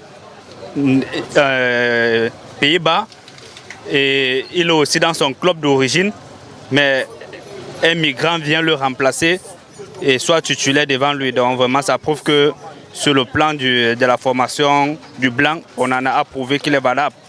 Et encore à Inter, nous voyons comment il est titulaire. Donc ce qui fait que suite à sa retraite, vraiment, si le président de la République pouvait aussi appuyer la demande du ministre, ça sera vraiment très profitable pour le Cameroun. Bon, je pense que le retour d'André Onana, c'est une meilleure chose. C'est la meilleure des choses pour l'équipe nationale, puisqu'il a prouvé, il a fait ses preuves. Et il sait gérer la situation. Non seulement qu'il est jeune et il est au pic de son talent. Au pic de son talent, c'est maintenant qu'il est le plus vu au niveau européen mondial. Du coup, son retour est essentiel pour le Cameroun. Et avec la note du ministre, normalement, ce n'était pas son rôle à lui de faire revenir Onana. C'était l'entraîneur, puisque c'est l'entraîneur qui utilise le joueur. C'est à l'entraîneur de demander le joueur que non, tu comptes pour mon effectif. Parce que comment on verrait ça si peut-être il revient et qu'il n'est pas titulaire? Son retour serait peut-être invalide aux yeux des Camerounais. En fait, ça ne servira à rien. Donc c'est à l'entraîneur vraiment de poser avec le joueur, voir que non, tu es taillé pour mon effectif et tu es important pour le pays. Sinon, je crois que tout le peuple camerounais rêverait de voir André Onana revenir. Voilà pour ces réactions des fans de football. On a compris de manière globale la démarche du ministre des Sports est appréciée et tous souhaitent le retour du gardien de but André Onana dans la tanière. Et comme le disait le dernier intervenant, c'est au coach peut-être d'avoir le dernier mot par rapport à cette situation. C'est son avis en tout cas. C'est pratiquement la fin de l'émission. Tchadja Fumba, comment est-ce que vous entrevoyez la suite de cette affaire en quelques secondes? Moi aussi, il y avait un conseil à donner à André Onana par l'entremise d'Emmanuel Marop. J'espère qu'il va lui transmettre. C'est de ne pas revenir dans cet esprit, dans cet état d'esprit. Parce que s'il revient dans cet état d'esprit, on est dans le football, on a joué au ballon, l'équipe ne va pas le protéger. On peut l'exposer davantage. Vous voyez un peu, on a vu en Coupe du Monde 2010, avec les malentendus qu'il y avait dans la sélection, on a vu en 2014. Et s'il revient maintenant, ce n'est pas un moment propice. Qu'il laisse l'exécutif, si l'exécutif passe, et qu'il veut revenir plus tard, et qu'il revienne posément. Mais vouloir revenir maintenant... La Coupe d'Afrique, c'est bientôt là. Mais là, joué la Coupe d'Afrique, on n'a pas gagné. Donc s'il n'est pas là, ça va changer quoi? Non, de façon terre à terre. Il a joué la Coupe d'Afrique au Cameroun. Il a pris un coup franc au centre à 60 mètres ou 50 mètres. On n'a pas gagné. Tous les matchs, on jouait, on encaissait. On est sorti 3e. On a fait une prestation. Pas pour dire qu'il est mauvais, mais pour dire que si la prochaine Coupe d'Afrique, il n'y va pas, c'est normal. Il n'était pas en 2017. On a gagné la Coupe d'Afrique. Il a été en 2019. On a vu ce qui s'est passé. C'était avec Clarence Seedorf et Kluivert. Donc pour dire s'il manque la prochaine Coupe d'Afrique, pour moi c'est un non-événement. Mais s'il vient maintenant, est-ce qu'il sera protégé par les siens? Et Kluivert a dit quelque chose de très pertinent tout à l'heure. Parce que depuis tous ces problèmes qu'il y a eu autour, on n'a pas vu l'équipe soudé derrière Onana, ça veut dire que... Parce que les années précédentes, on voyait quand même des gens soudés. Un moment, les gens étaient soudés derrière Eto'o, les gens étaient soudés derrière Roger Mila, à une certaine époque. Vous voyez, les gens étaient soudés derrière Roger Mila, les gens étaient soudés derrière Eto'o, les gens étaient soudés derrière peut-être Samba Anak. En 2010, quand vous voyez une Samba pour ne parler en Coupe du Monde, vous ne ressentez pas ce soutien-là. Ce soutien de donc, ça veut dire que, est-ce qu'en revenant dans ce contexte, dans cet environnement, il pourra s'épanouir et donner le maximum de lui pour qu'on puisse remporter des titres avec cette sélection. Donc, il laisse le mauvais vent passer, les écritures passent et il peut revenir à tout moment qu'il se concentre en club. Claubert, la suite. 3 mots pour sortir d'écrire ce que je souhaite pour André Onana, pour le futur. Ce sont performance, apaisement et discipline. Performance, il se doit d'être performant pour mériter sa place ici. Cela ne fait l'ombre d'aucun doute.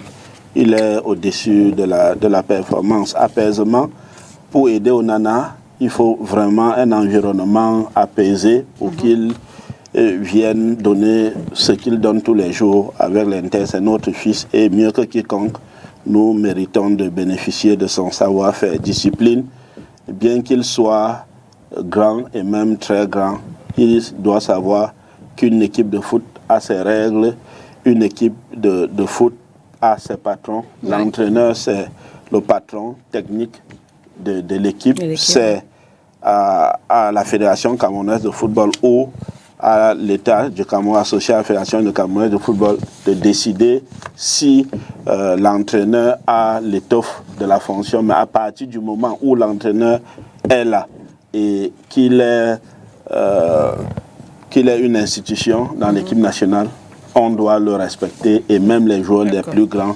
doivent le respecter. Donc, si ces 3 choses sont associées, je crois que notre grand André viendra et performera. Emmanuel, pour terminer. Pour terminer, l'Éternel Dieu Tout-Puissant va continuer de le bénir, va continuer d'étendre ses scènes descentes sur lui. D'ailleurs, ça saute aux yeux. André, depuis 2016, il avait été indiscipliné, il n'aurait pas fait finale UEFA, il n'aurait pas fait 2 demi-finales déjà, il n'aurait pas remporté 3 championnats et 2 coupes aux Pays-Bas.